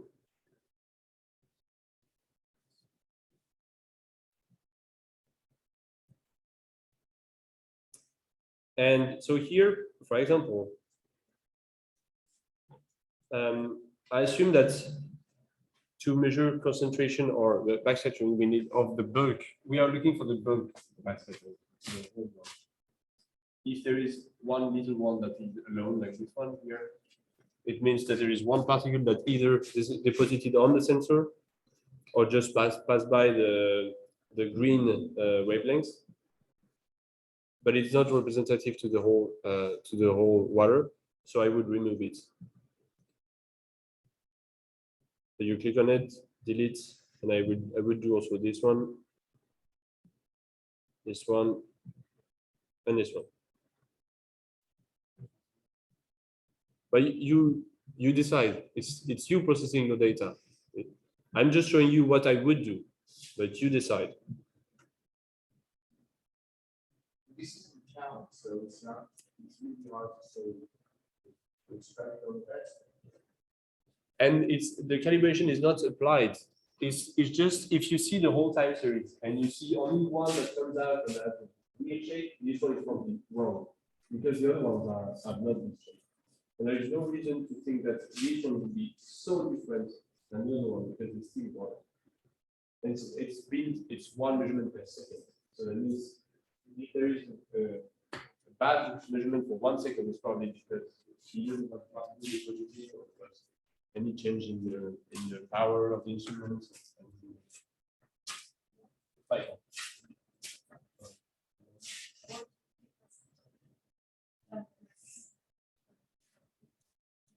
you need to be notes for that is not something you want. So like and if you need all those I just then you rerun, and so now it's going to start on FFW.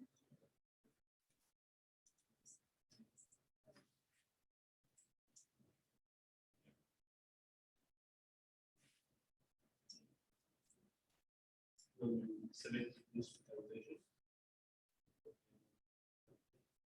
select the filter.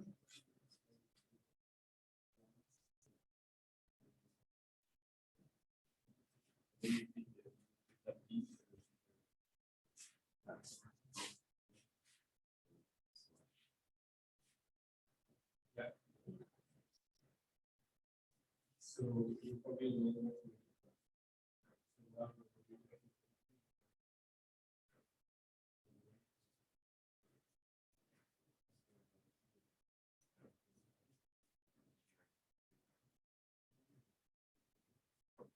right. Yes, one that are really okay. So if I were to do this.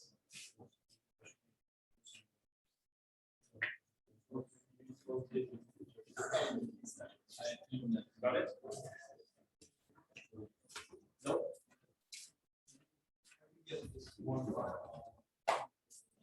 So this is the yeah. It's maybe not times to some way that so you have to reload the same time. So you reload the here again and move this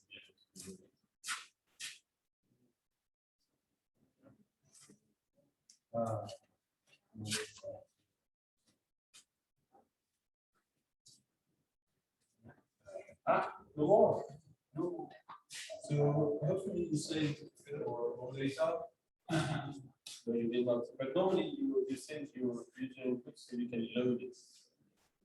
You can load it like this.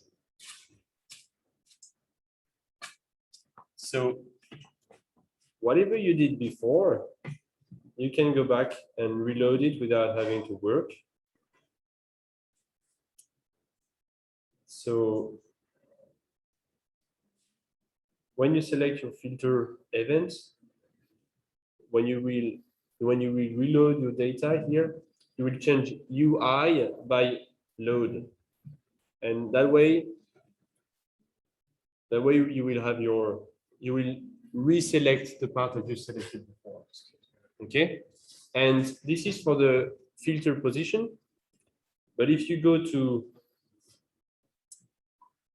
here, you will change this one to load here, and it will load whatever QC you did on the data. Even the hand picking, the cherry picking spectrum that I made, you load it and it will delete the spectrum.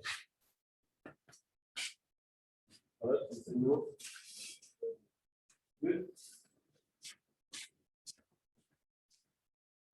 Meg? Okay, we'll do it again.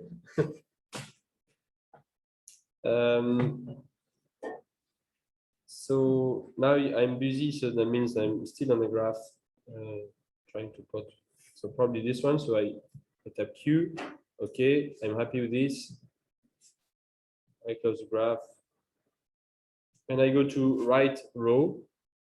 So it will write the splitted data between particulate and filtered. And the QC I did, so this is the QC on raw data. So after that, you will bin it. So it will remove any outlier anyway. But this is a way to have very good bins. And when there is bubbles, this is a way to remove bubbles before binning. So you will keep more data. You will recover more data. And then you can run the section 6, which is bin. It's going to start this parallel stuff.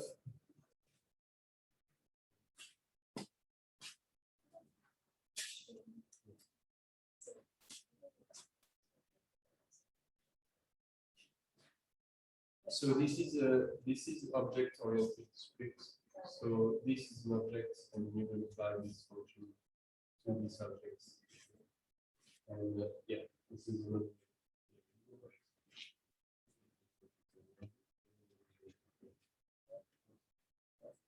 maybe not, but yeah, every time you have Ila here, it's going to be your object here, which is InLineAnalysis. And you will apply the function to this. And over the code, there is plenty of script to do the best to debug, but once it works, it's amazing. Exactly. And you have properties for these objects and functions. Exactly. There is classes. And you can check in the script how here the object is built in your when you load this, how it's built, you can check and create properties and stuff.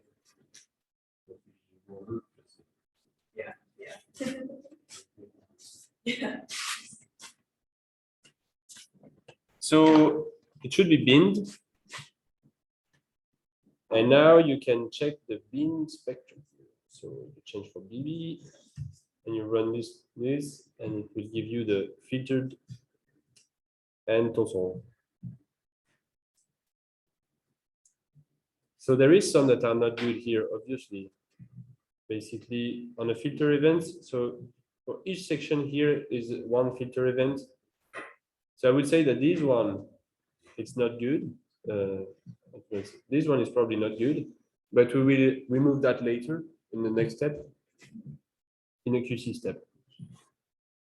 It's just a visualization for now. So you write the bin as they are before applying any QC on it. So you want to keep every level different, separated.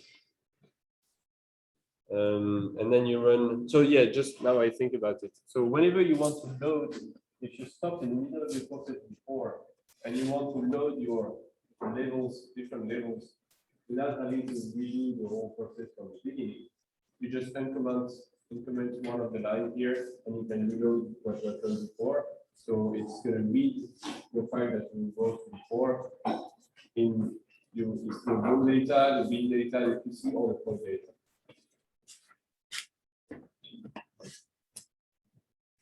And then we can move to the QC that we do with the graph, like that. So here there is a problem. When you check that, here there is only little dot that were plotted here. You don't see the bin data. And this is because before I didn't run the line flag here. The flag basically copied the data from the bin folder to the QC level. And so I rerun this one. Well, I have to quit this one. So I hit Q and I rerun the flag data.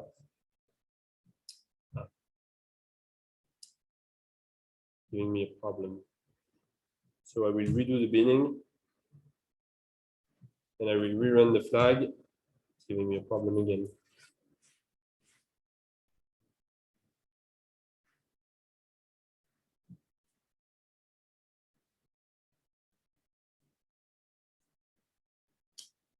Do you have the same issue?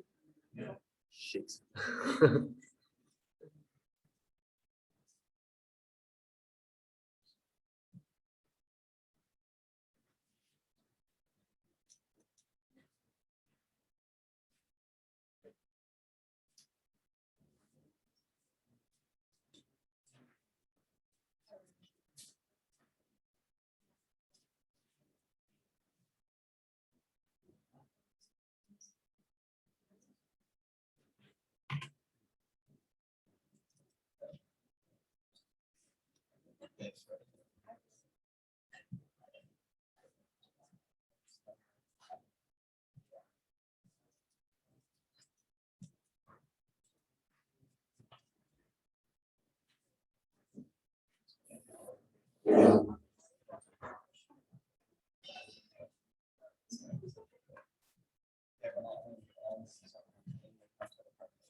I see.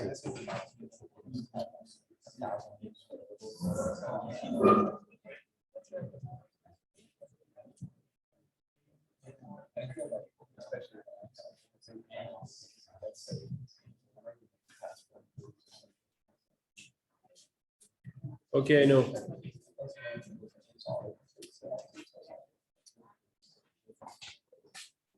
So another problem. Basically, I will close this script here. So in your inline analysis and configuration flag, I forgot to add in the skip flag the VB3. And then it will, yeah, whatever. It will try to add.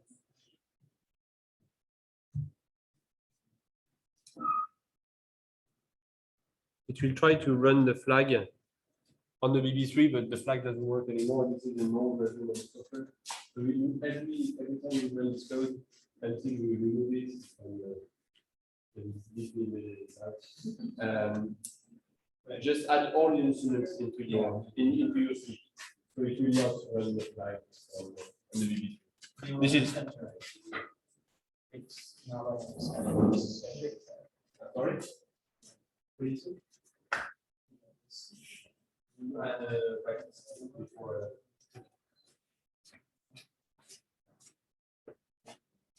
Bracket, not brackets, apostrophe. How do you call it? This apostrophes, yeah. Yeah, these ones. And so already I can go in the CFG file, not this one. And here I go to the flag. And this is the problem, it's because here.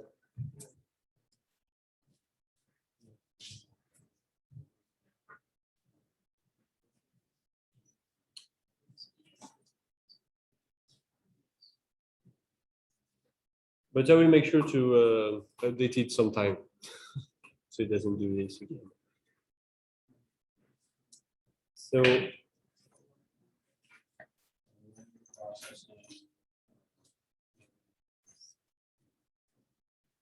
So once you're there, I can rerun the flag on it, and there we go, it works. Okay. So now you did the change. So now you see it took the bin data and copied to the QC that you did for the CSV. it just keeps the flag step. Okay, and then we can run the section 8, which is the QC manual.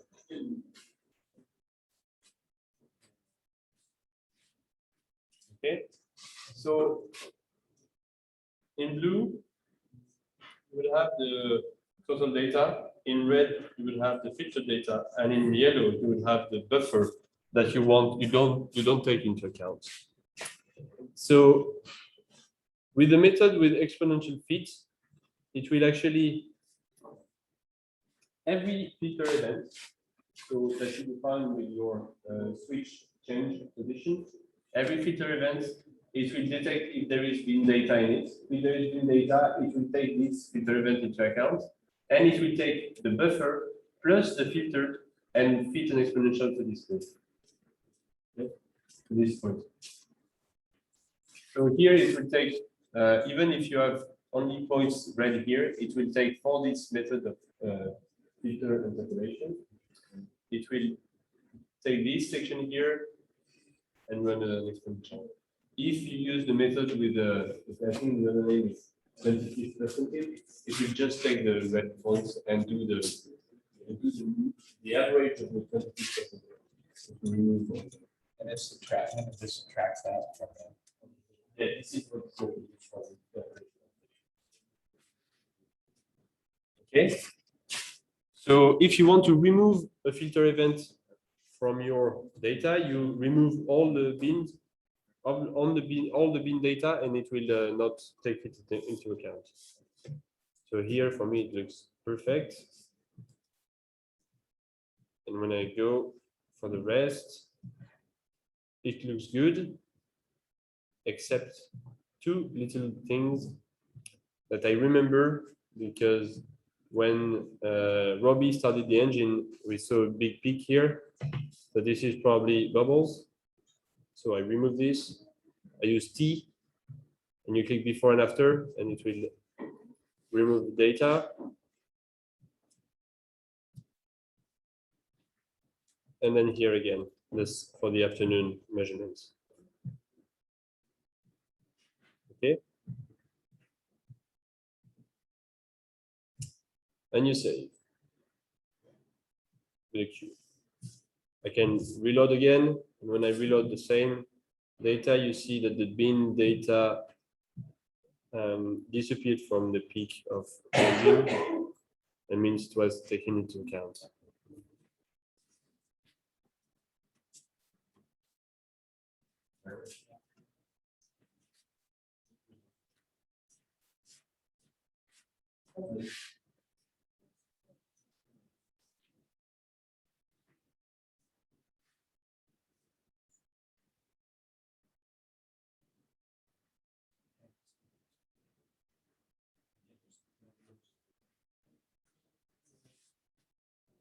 Yes.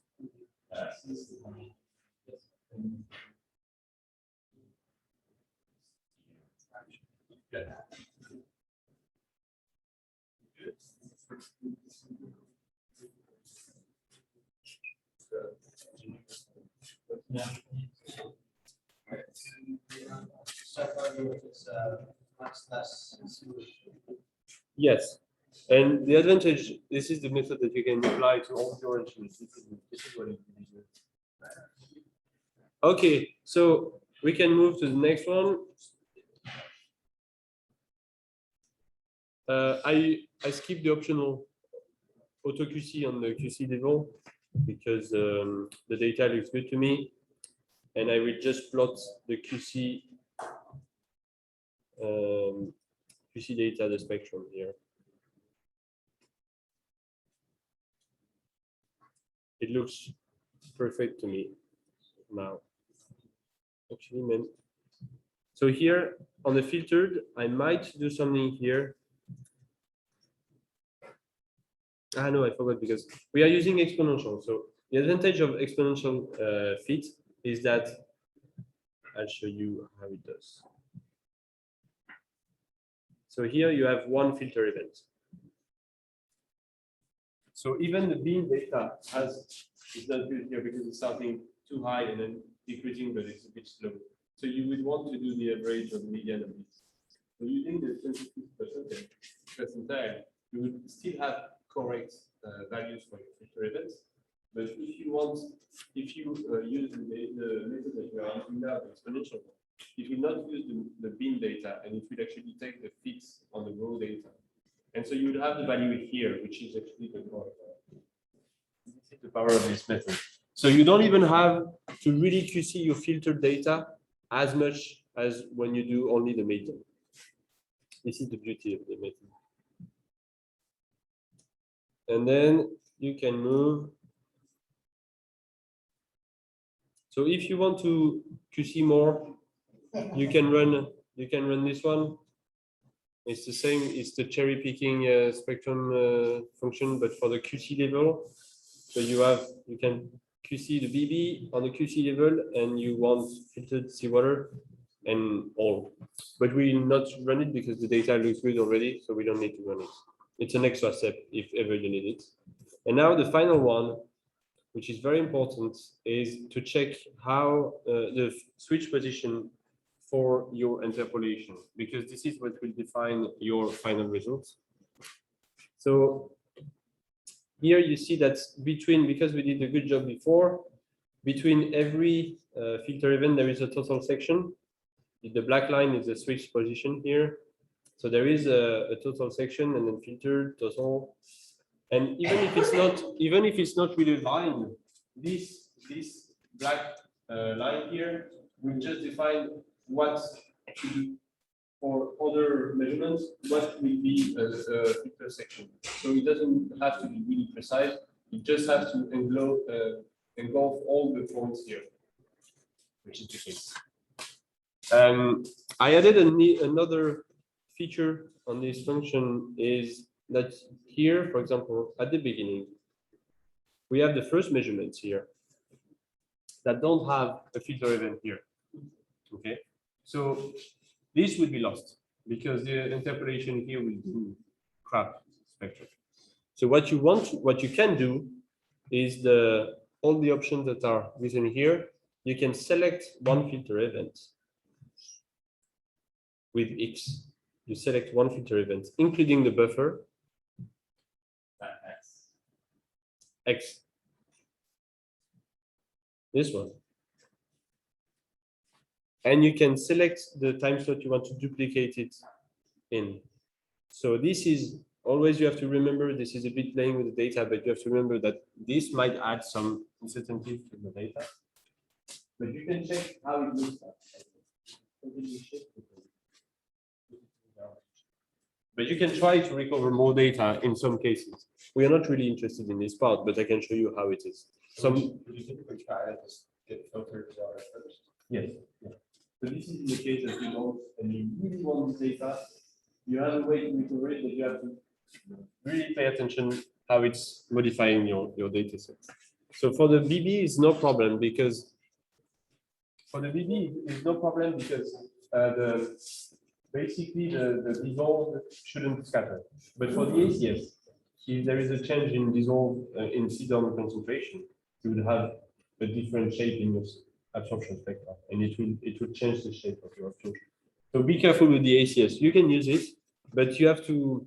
The best way is to plot the CDOM time series next to it, and if there is a big change in CDOM, I would not use it. If it's quite flat, you can use it carefully.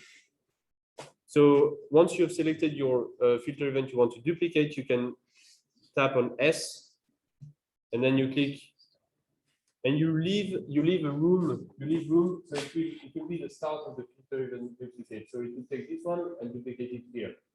So you leave room before your point. Okay. And then you tap Q. If you don't select the same amount of filter to duplicate and the time slot where you want to duplicate, if you have the different numbers, it will just ignore your entry and you have to do it again, because it will not crash. And so it's writing here 99 identical dates in the flow data, it's because you duplicated. You just took part of the flow data and put it before, and this is no problem. It was deleted, so it's not going to crash your code afterwards. But this is just as an information. This is just because you duplicated, and you see that now the switch position to filtered is including 97% of your real filtered data that you've selected before. So it's good enough. We can move on. Yeah. Yes. Have you wired with this? Wired. So you define, so I show you. If you don't have, so if you rerun the same one, now you see that you duplicated already. Actually, it's good because it didn't. We have to do it again. So take this one and put it here. If you don't have this filter here, this data is lost because you cannot interpolate between this and nothing. Yeah. So this is a way to recover this data. And here you check. It's good that you check again after you do this another time when you select the switch position, because here you see that the switch position is in total, so it will ignore this one. So what you want to do is make sure it's in total. This is probably a bug. I will fix it. So you tap F, and then you do filter here. Okay, same as before. Yes, Robert. I don't know.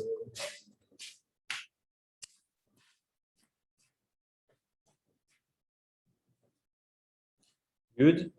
And then we can write the QC, and then we calibrate.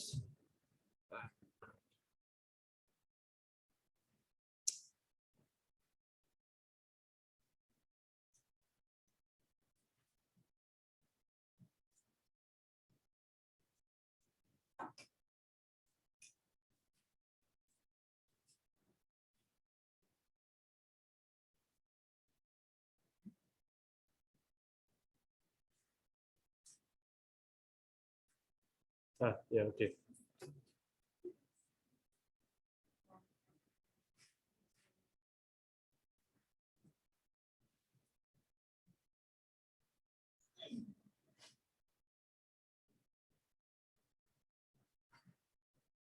There's a little bug.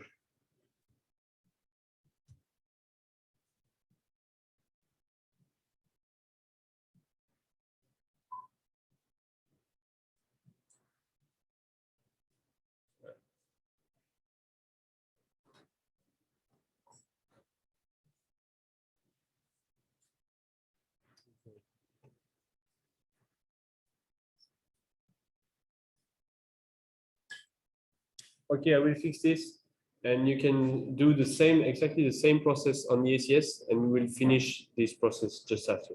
There's no problem. You will not lose data because, or in any of your work, because you will run these 3 lines, and we will start from the QC level. So we just have to do a calibrate. So for the ACS, it's basically exactly the same thing as the BB. What happens with We will move on because I have to fix something. You can run the last 3 lines, rewrite final version of QC and bin. It's actually raw as well.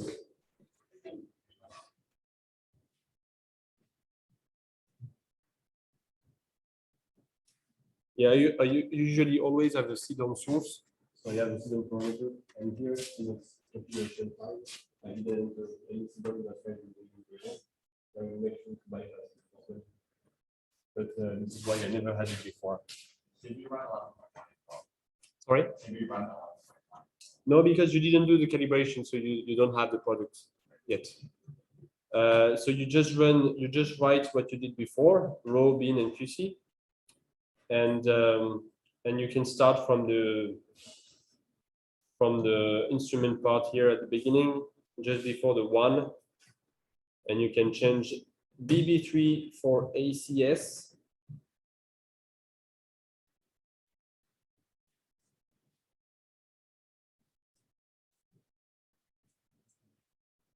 Okay.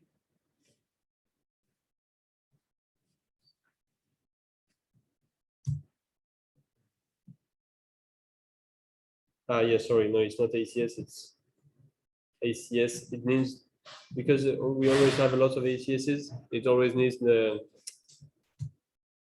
serial number.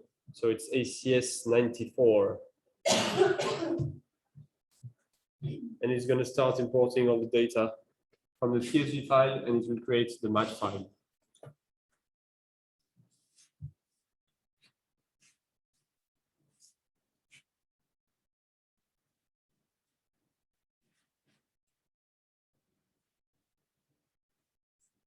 Do you feel confident to run the first steps by yourself?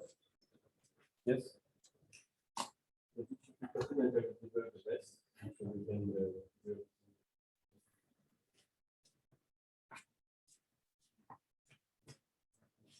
So in the process here, because you already defined the filter position before, when you will be done with the importation, in the step 3, you will change from UI to load.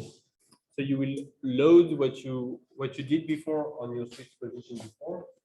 And so you do one run with a load, and then you change it for UI, and you check again after, okay? And you rerun it, okay? Got it? Sorry?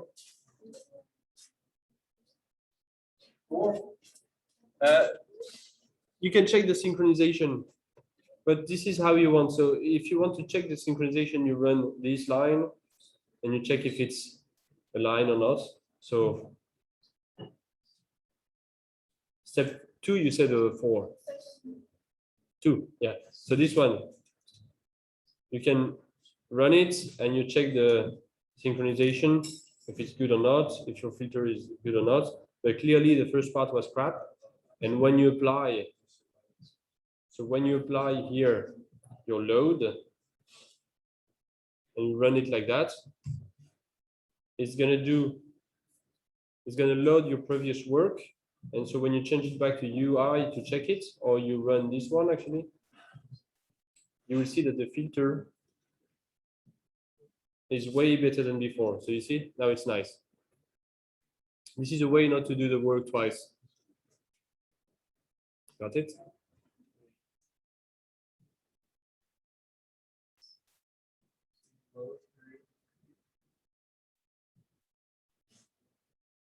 Okay, and then you can run all your steps the same way, so split, and then you do, instead of BB, you put AC here. You don't need the serial number on this function, just it just needs to know if it's an AC meter or a BB sensor. It will work with HBBS actually. And so whenever you were ready with your switch position, you do the split, it does the split, and then you plot your row spectra, actually, because it's plural. And there we go, you have all your stuff. So the filtered looks really good. So C on the left, A on the right, but on your total values here, when you go for the bigger size, here I will show you. There is two moments where there is clearly bubbles. So when you see the shape of the spectrum, there is like really not smooth like that, it means there is bubbles. And do you remember these two events? What are they? And so we did not see it really clearly on the BB, but on the ACS we see it. It's clear that there was bubbles in the system, and that's why we had a peak in the scattering. So there is a lot of filters. Now you cannot cherry pick them, you cannot hand pick them, it's going to take ages. So you will wait, you will do the binning, it will bin them together, okay. But once you will be in the binning, you know the graph where you do your push with the bin station, you will remove all the sections at once. So you leave them like that for now, and you can go for the next process. So you end up losing a little bit more data in that method. No, because here clearly all the spectrum are bad. There is no way you can recover all the whole spectrum are bad. There is no one. But it's very short. But this method of handpicking the whole spectrum is good when you have one bubble that goes through the chip that will focus the whole bits. Here you can remove the minutes.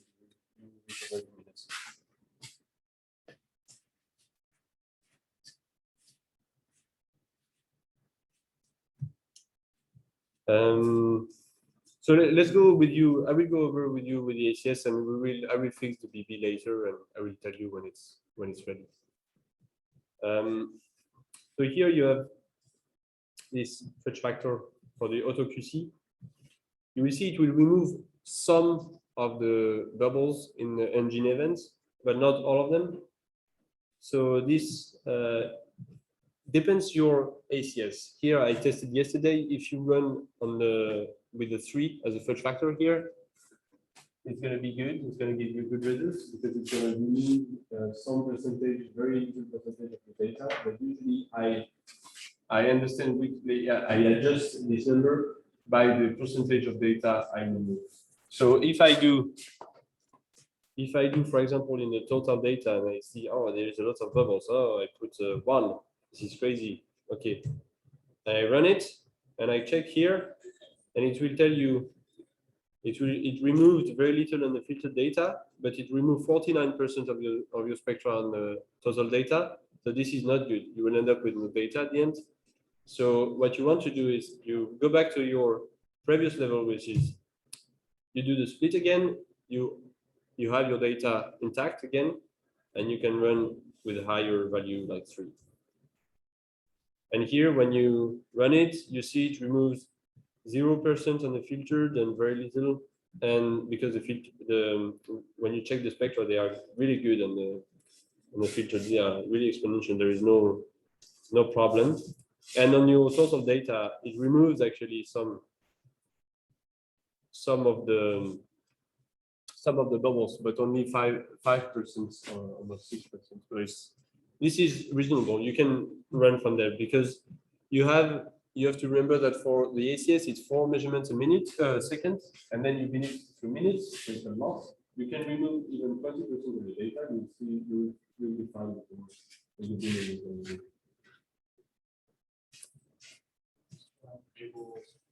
Bubble after that. Sorry.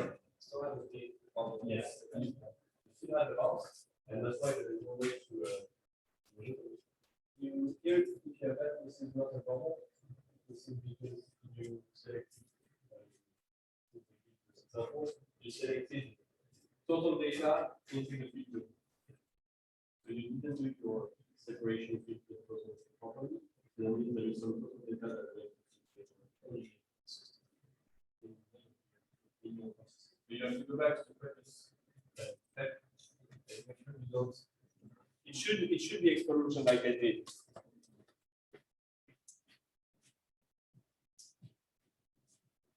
Here, it should be like that.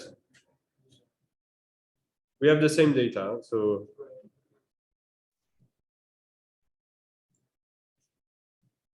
yes. And the other one is probably this one. Yeah, should be like that. You see, this one and this one are same. What did you say? So it's the QC red. Yes. No, why? Then you do here, you check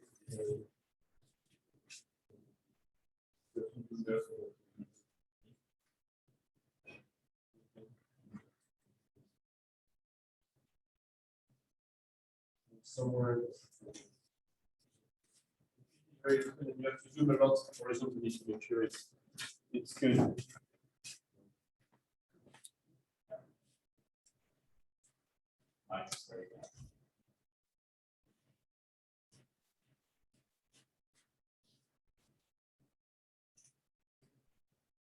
The list for the separation was not separation. We need to go back to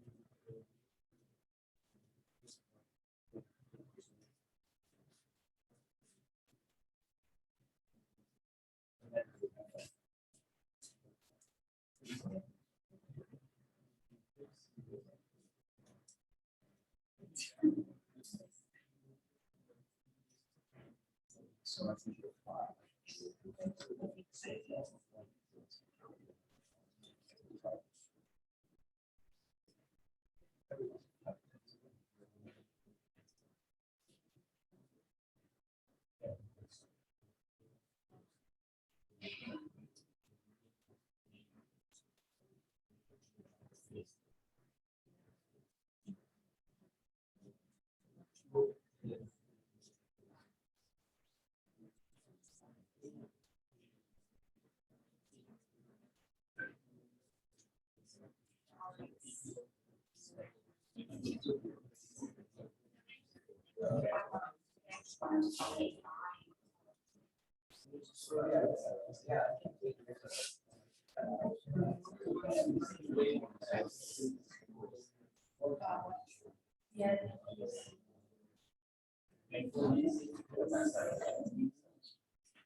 You don't know what budget? Okay. So basically, have,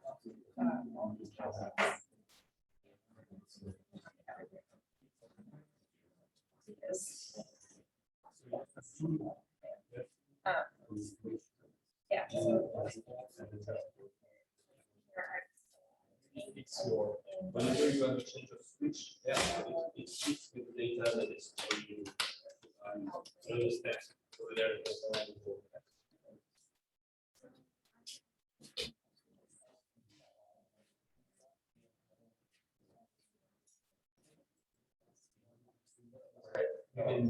We can say. Yeah. I just. And then it's going to read like that. So it's going to do all the steps and say more. Yes.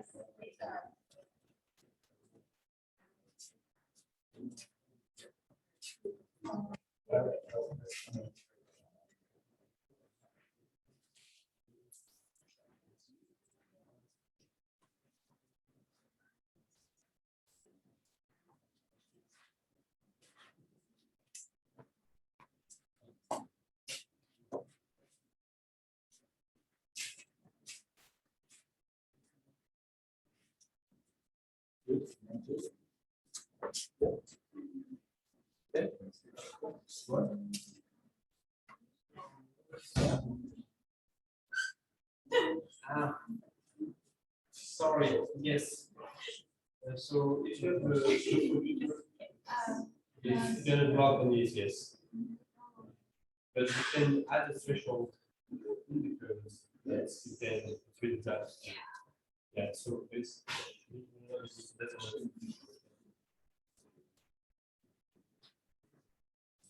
yes. Can you stop the process? Yeah. Waiting for the but we will have to change our process. Yeah, this is true. But this is recommended.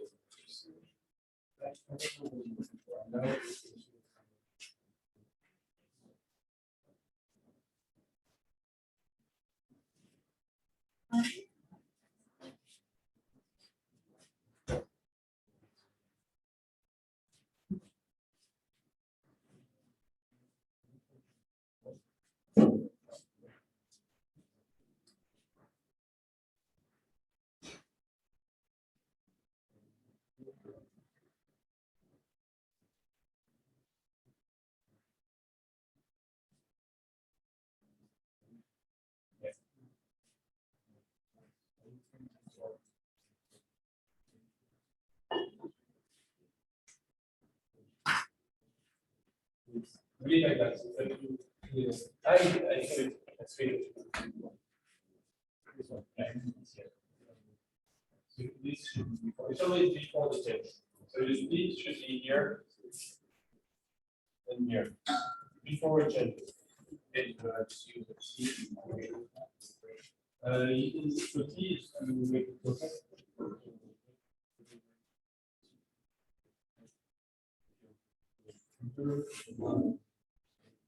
So we can use the T.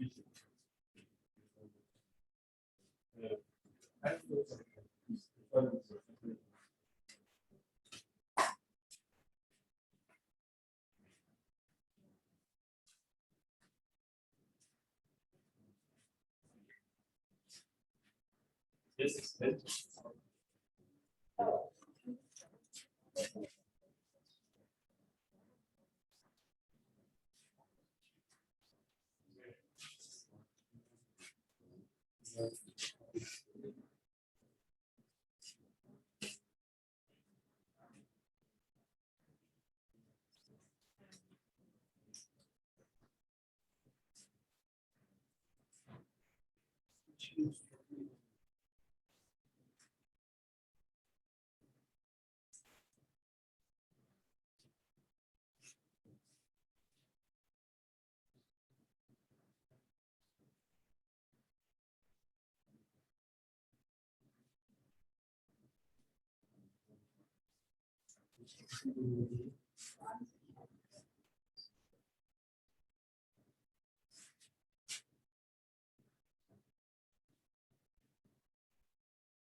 Yep. So it's nice to be.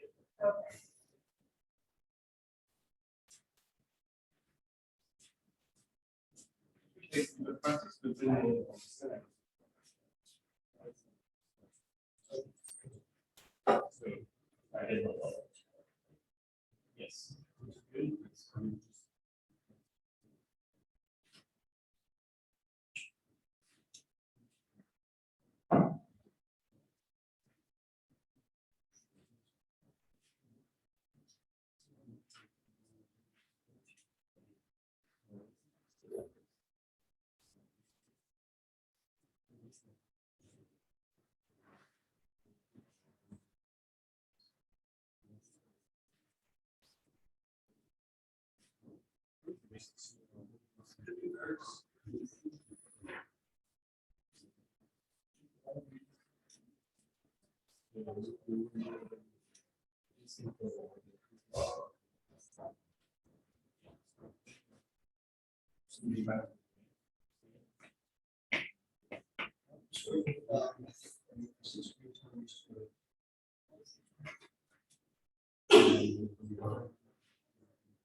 This is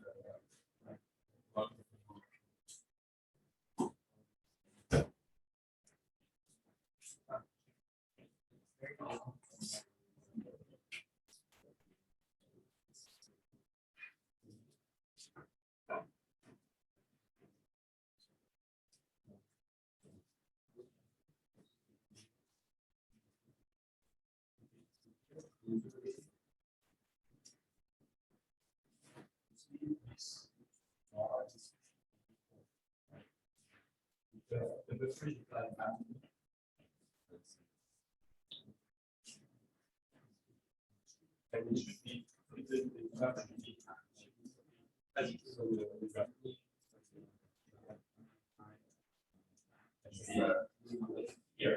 Here you see the effects and the switch to the filter before the and here is before here after you have probably that's zero. Once you have this,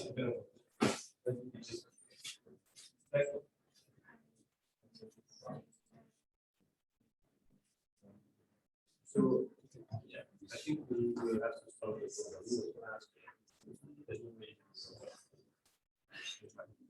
so we changed the values for you in the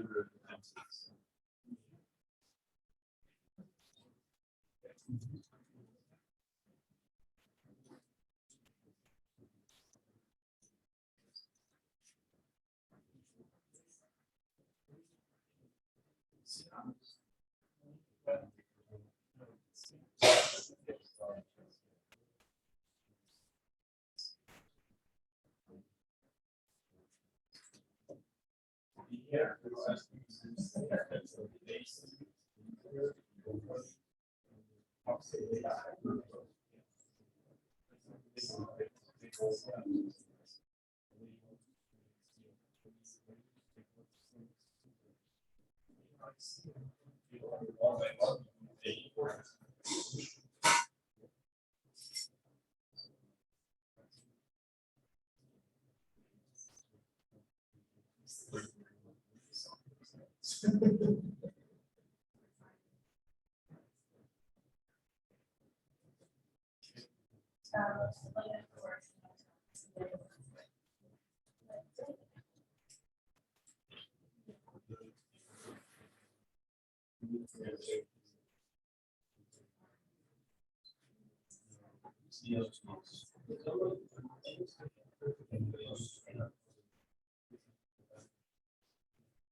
Yeah.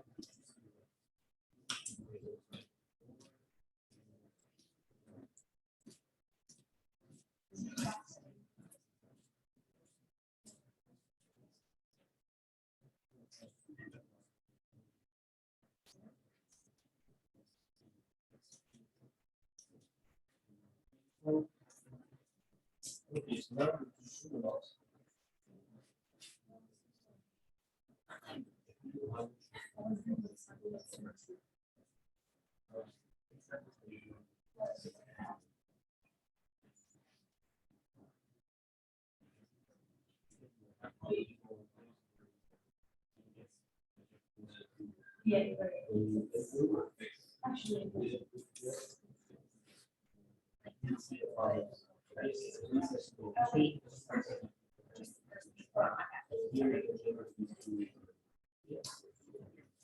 And make sure it looks like that. Okay. This is a very important step. You can save you a lot of time. You do this one perfectly, the rest is so smooth. But it's more time. So many times you guys. It's also very efficient.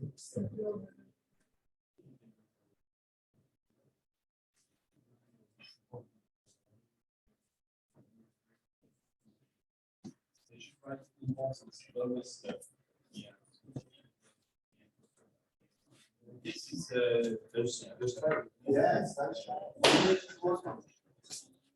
It's really lovely,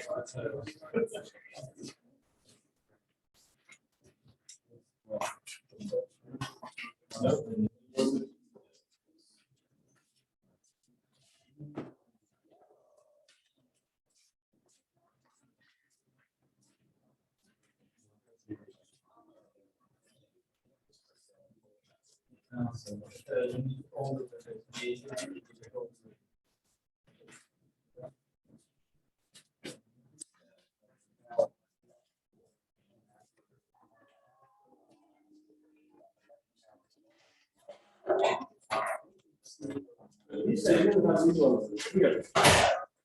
don't have this everything else.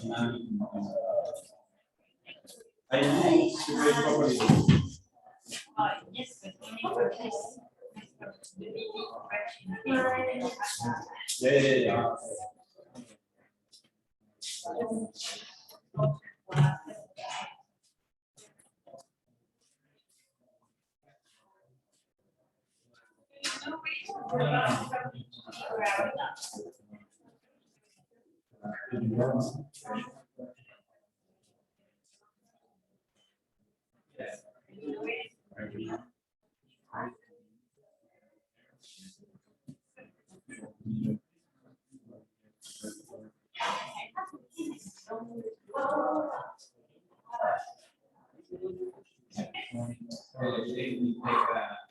It's going to adjust the window. So, like, you kind of.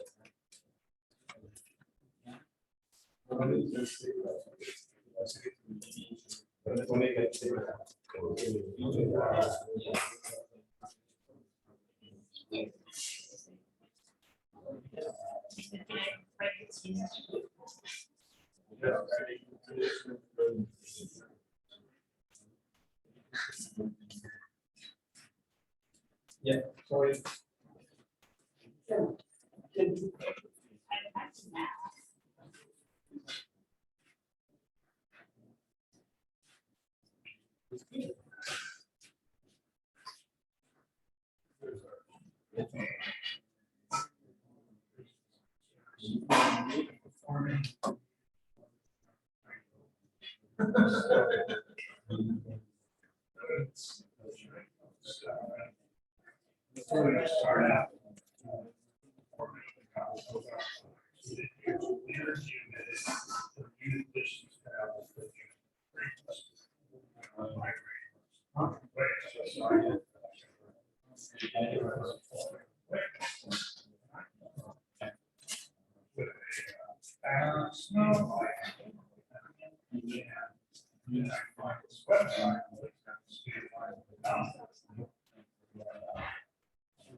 So I screwed around with this, and I find out 5 other websites, they all got this other guy.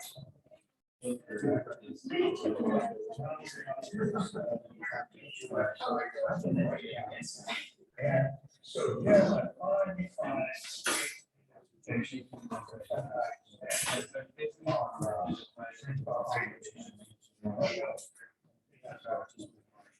So what, some guy put up a website.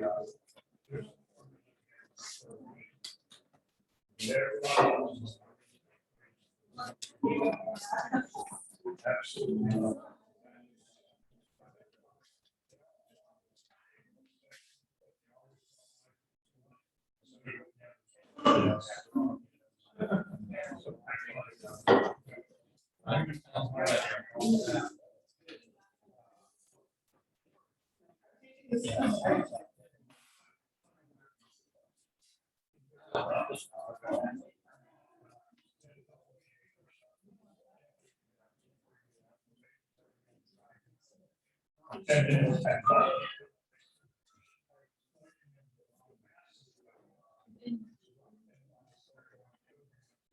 Sure.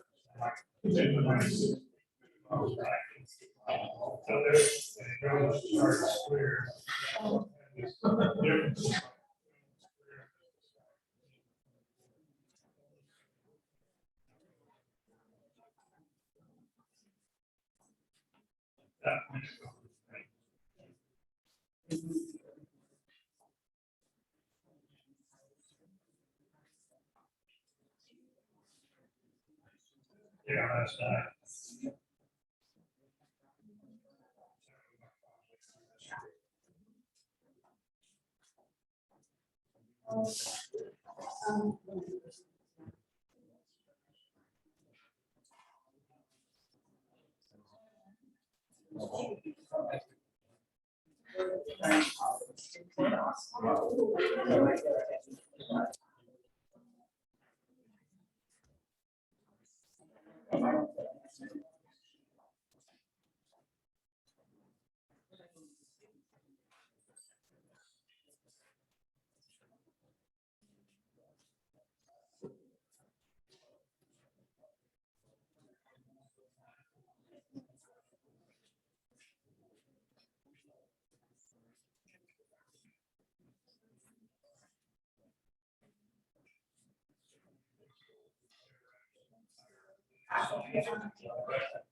Thank God. Thank you. Now you appreciate it.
Yeah,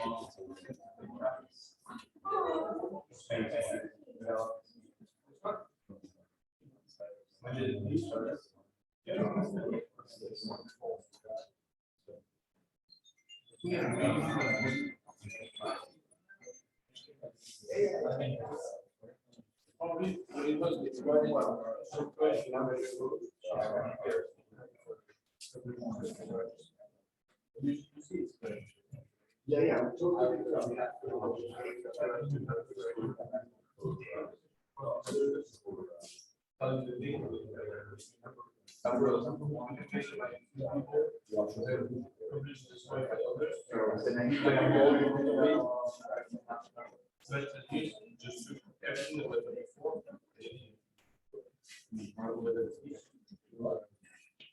Okay.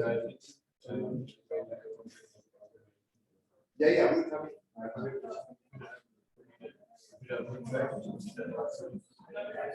So I think that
Just the way I take my students.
Maybe at all steps of the steps. Yes.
I know. I have to walk back to the boat to where the.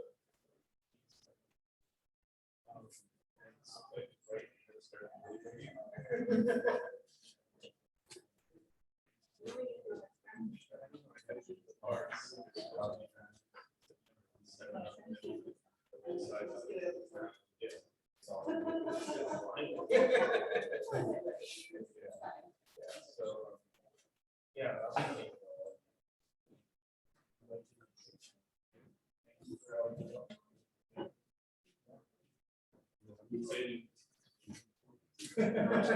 Guys, Jenny's giving us for. How do you read it? But he's not gonna come back here unless absolutely there's a major emergency. And he's gonna be on the field if you have a question on anything that. Not as much tomorrow, more this afternoon and more next week. Okay, so, yeah, all right. Yeah. Yeah.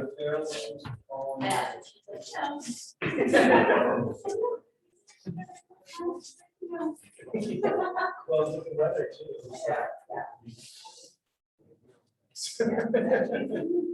Okay, so it's nice to talk to water. Yeah. I'm sure. Right, Okay. please. Thank you. Thank you, thank you.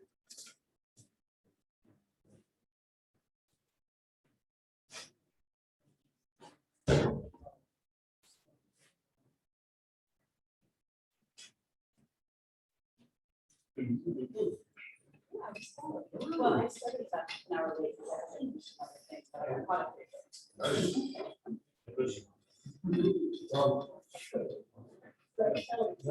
we start.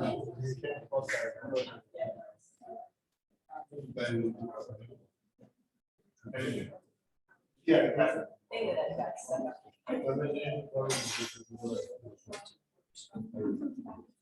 But why you know.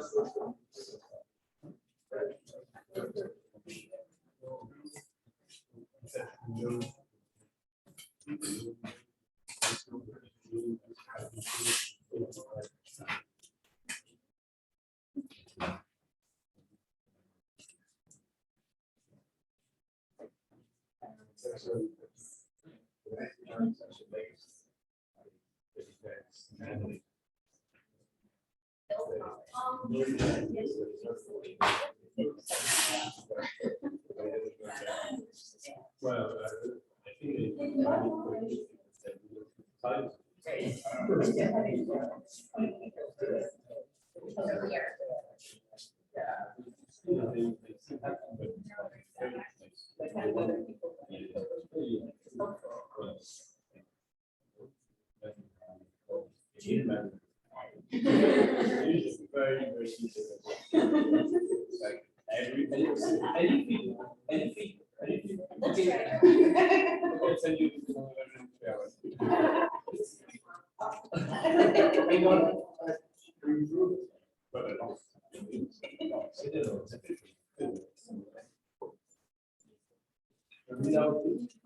I don't think you do every day.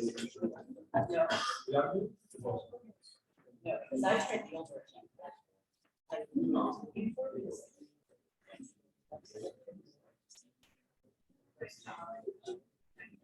I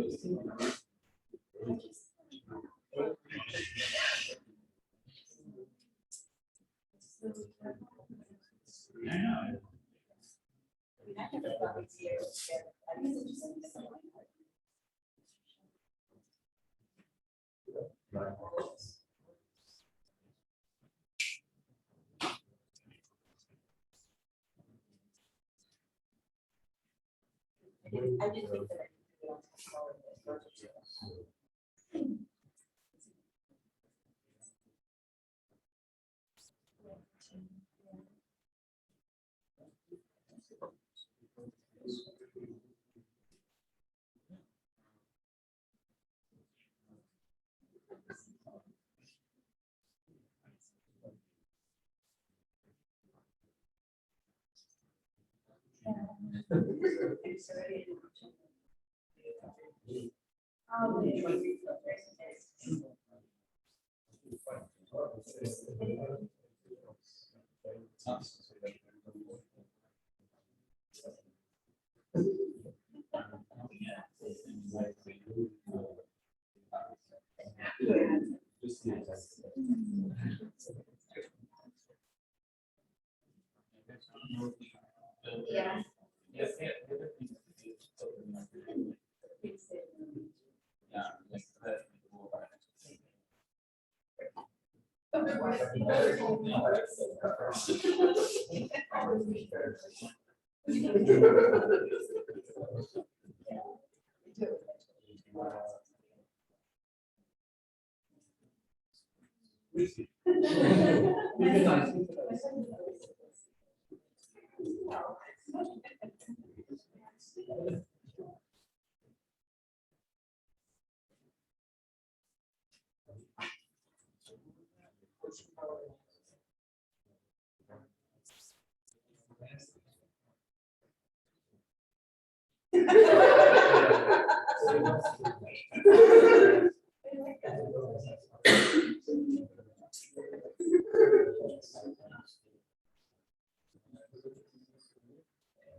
When you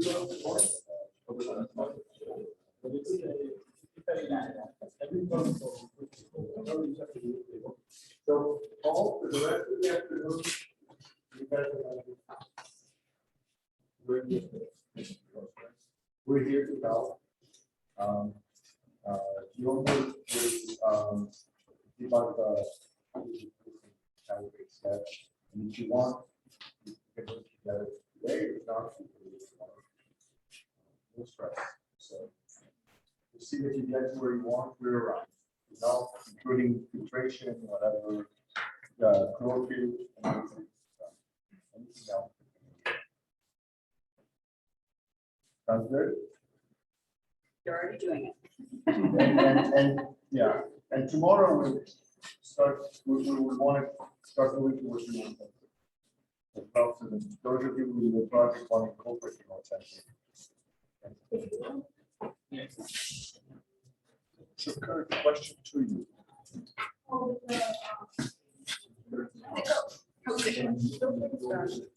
We were doing some things.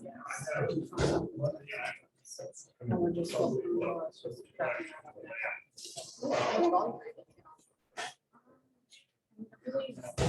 so it's like one more at times. Then we'd be like 75. This is like cool to see the differences. Yeah. Extractions and think about all the other bottle measurements. Like, yes. Finish drying. Let me know what time. Are you still thinking like meeting at 10 at the DMV? You know, probably just about an hour. Okay, like it lost. Should still be okay. So then you guys should. Yeah. All right, cool. Yeah, okay, good. All right, so I'll share our phone numbers and the email we sent that we have. Yeah, send me, add to the email. I don't even have. And whoever, put you all, in the email, and I'll show you guys like exactly where you should go. Yeah, after that. We are at the road. Trailers over there, a bar over there. Yeah, I know. But yeah, if anyone else decides to join us on you as well. Yeah, we'll probably need to tell people that, I guess. So we definitely want to do the service. I don't see anything. Of my own stuff. Water thing. Yeah, so let's just.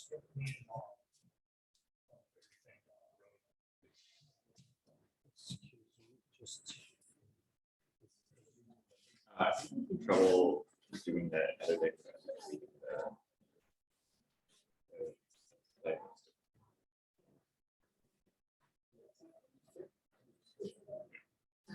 So it's the big boxes. Right. Okay. We'll do the. So you want to, if you want to use it this weekend, tomorrow.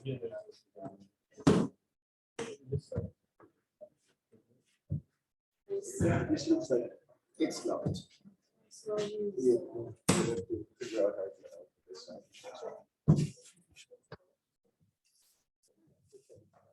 this. Oh,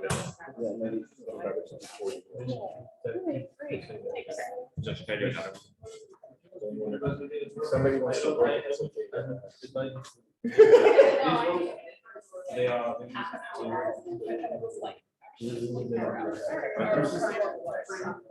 Yeah. Yes, but then you will remove, there is so many things you have to do. Yeah. And you know, there is another piece where you connect the phones and If I sit down. Just drag it This over is there. where it's way better. You're gonna do two things with them. You put that one spectrum that is black, or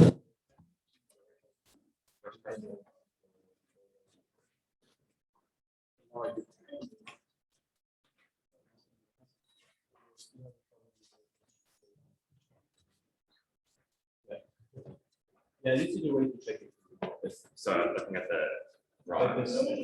Yes, because to check, they all should be the same.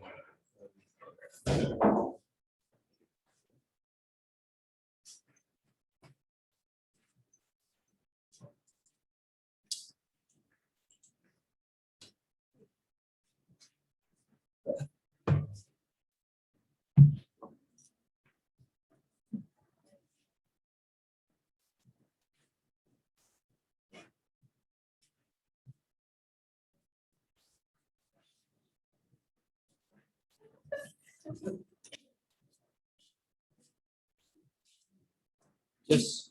Hey, Brew. Très beau. Is this one? Does it seem right? Yeah. Yeah. But you compute to the product and then you'll see if it's looking better. Compute until the product, you do until the calibrates, until you will know. This is the last one. No, this is a QC. level.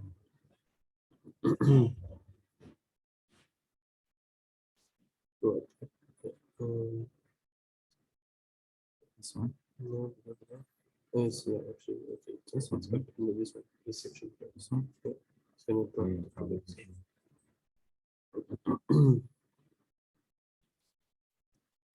Yeah. I think it's this one. This is if We you want just to do did QC. this. That means you don't have any products, so you don't do the calibration. Which one did you do? I'm just running randomly stuff like that. I did these. So you go. I already did these. You know, did you do this? Did you Yeah. do this? Yeah. Did you do- Are the figures saved? Can you just look at it? you can look at them. But if you have my finger. No, it's not here. It's very easy. Wait, I'm getting there. These are the nice ratios. Oh, wait. That's all this. This isn't it. Oh. What happened to my other one?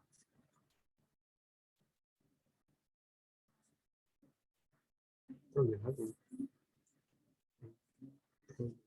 You haven't. That's good. Yeah, but this isn't really. This is the old. Did you do calibrate? Just run calibrate. Okay, then you Q. You have a problem here. I will show you that.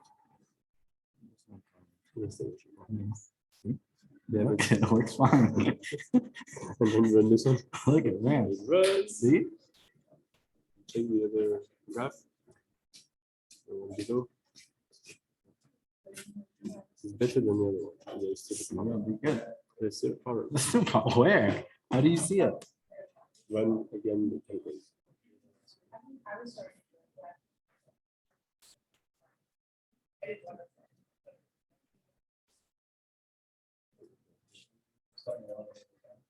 You basically you don't separate this filter from this filter. So it's average everything together. Stupid. I told you. You didn't I listen. did it. You didn't listen. I Seriously. did it. I don't know who wrote this code, but it's a Whatever. bunch of crazy people. Whatever. I said that to my advisor so much. Whatever. Greg. You know him? Who? Greg Carlson. Uh, 是的，这么才没有什么方面。it's maybe any chips with whatever.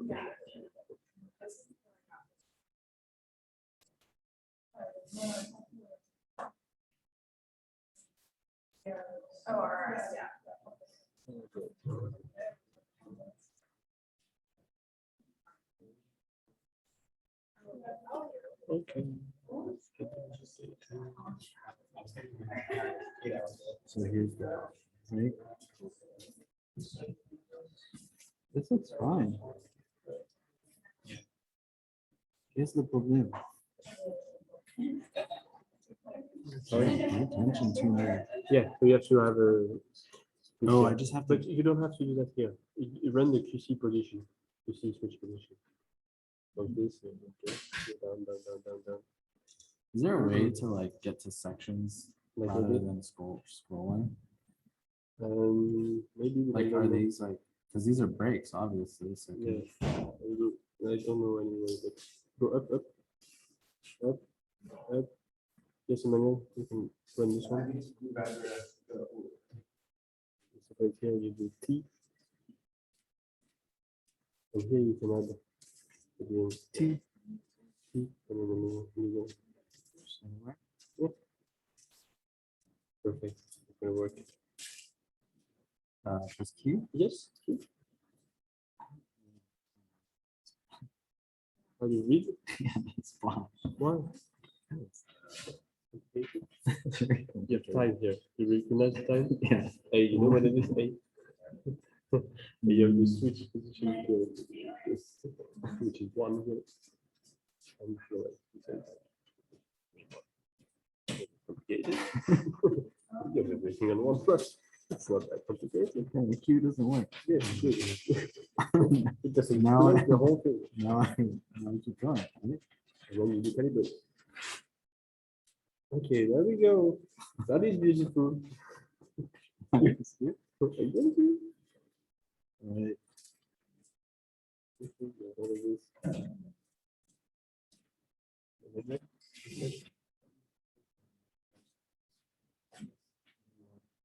Yes. Here.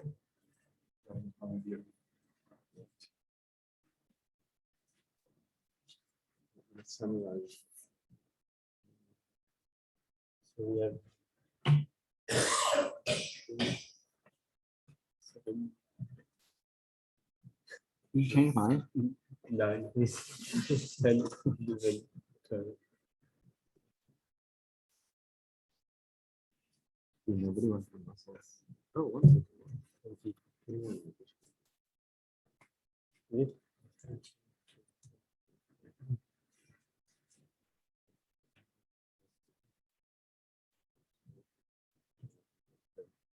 Yeah, but never is a yes. It's yes. It wasn't me. It was you.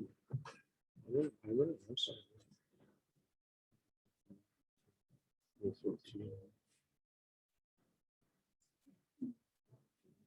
Okay.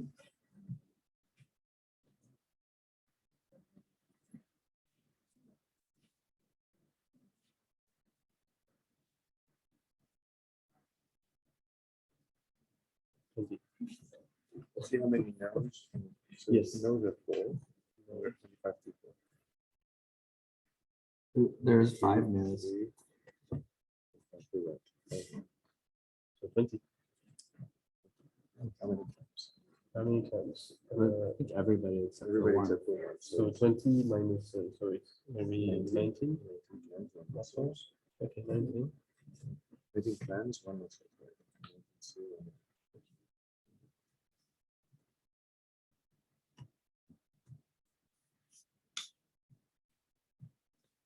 Okay, and then it's going to be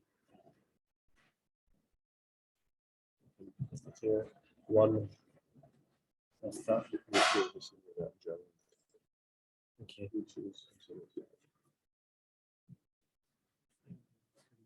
2 pasta. Yes, I finished this. Pasta to do.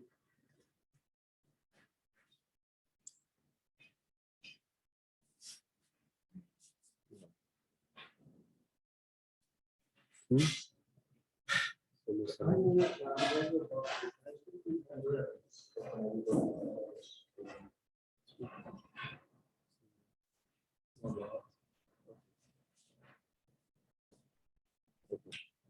me give an order with you. So it's for today at 5:30. We're coming.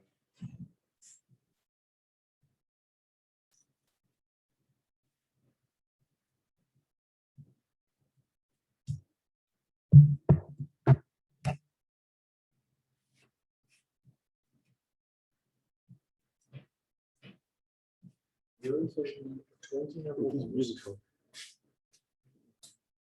19 with plan, 1%.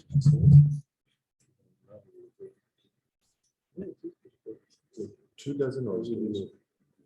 Here, we don't have much stuff here.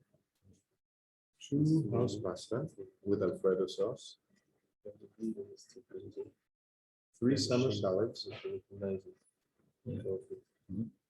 And 3 grilled cheese. What's that little bug? Wheat here. And 2 chips. We have the arsenal here. And use this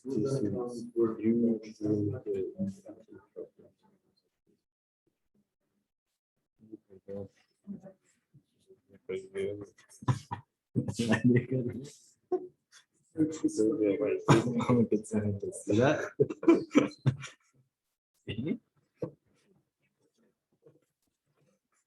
Excellent. And Case Andrea knows closed. how to reach me. Yeah, maybe c'est là, international. So then, how do you,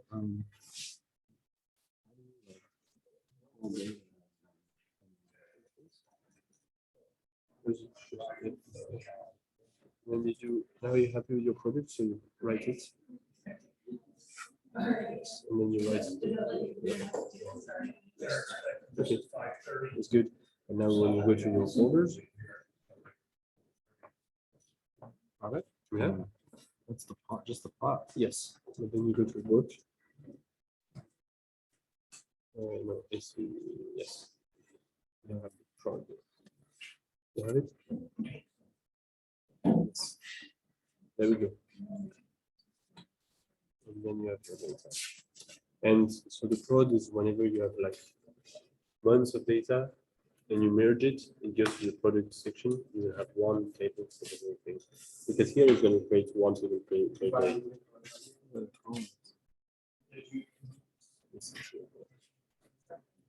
What are the columns? Time, date and time. And these are all those blanks? Wavelengths, yes. And so if you go to ELA here, instrument, this is 4, and you go to the lambda here for A and C. They are different, so you have to extract it. So you just copy this thing together. Lambda. Okay. Are you happy? Next time, I'm going to do this class. You should tell people to like. before the class. We've been working on matlab since the beginning. Fucker. I know, but I wanna like learn it. It was no, it was not on the syllabus. But it should be. No, my question was it not? No. Oh, it was on mine.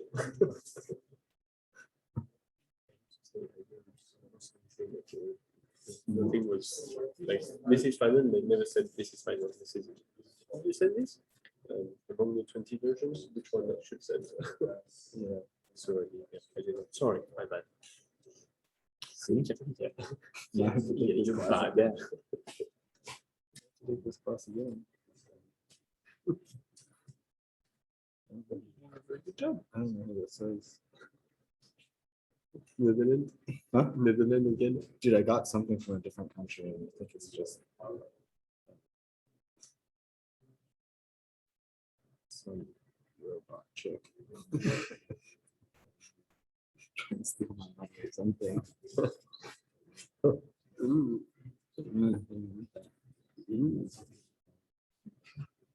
Bad.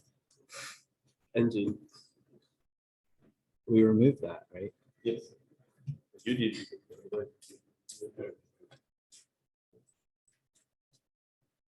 Okay. Cool.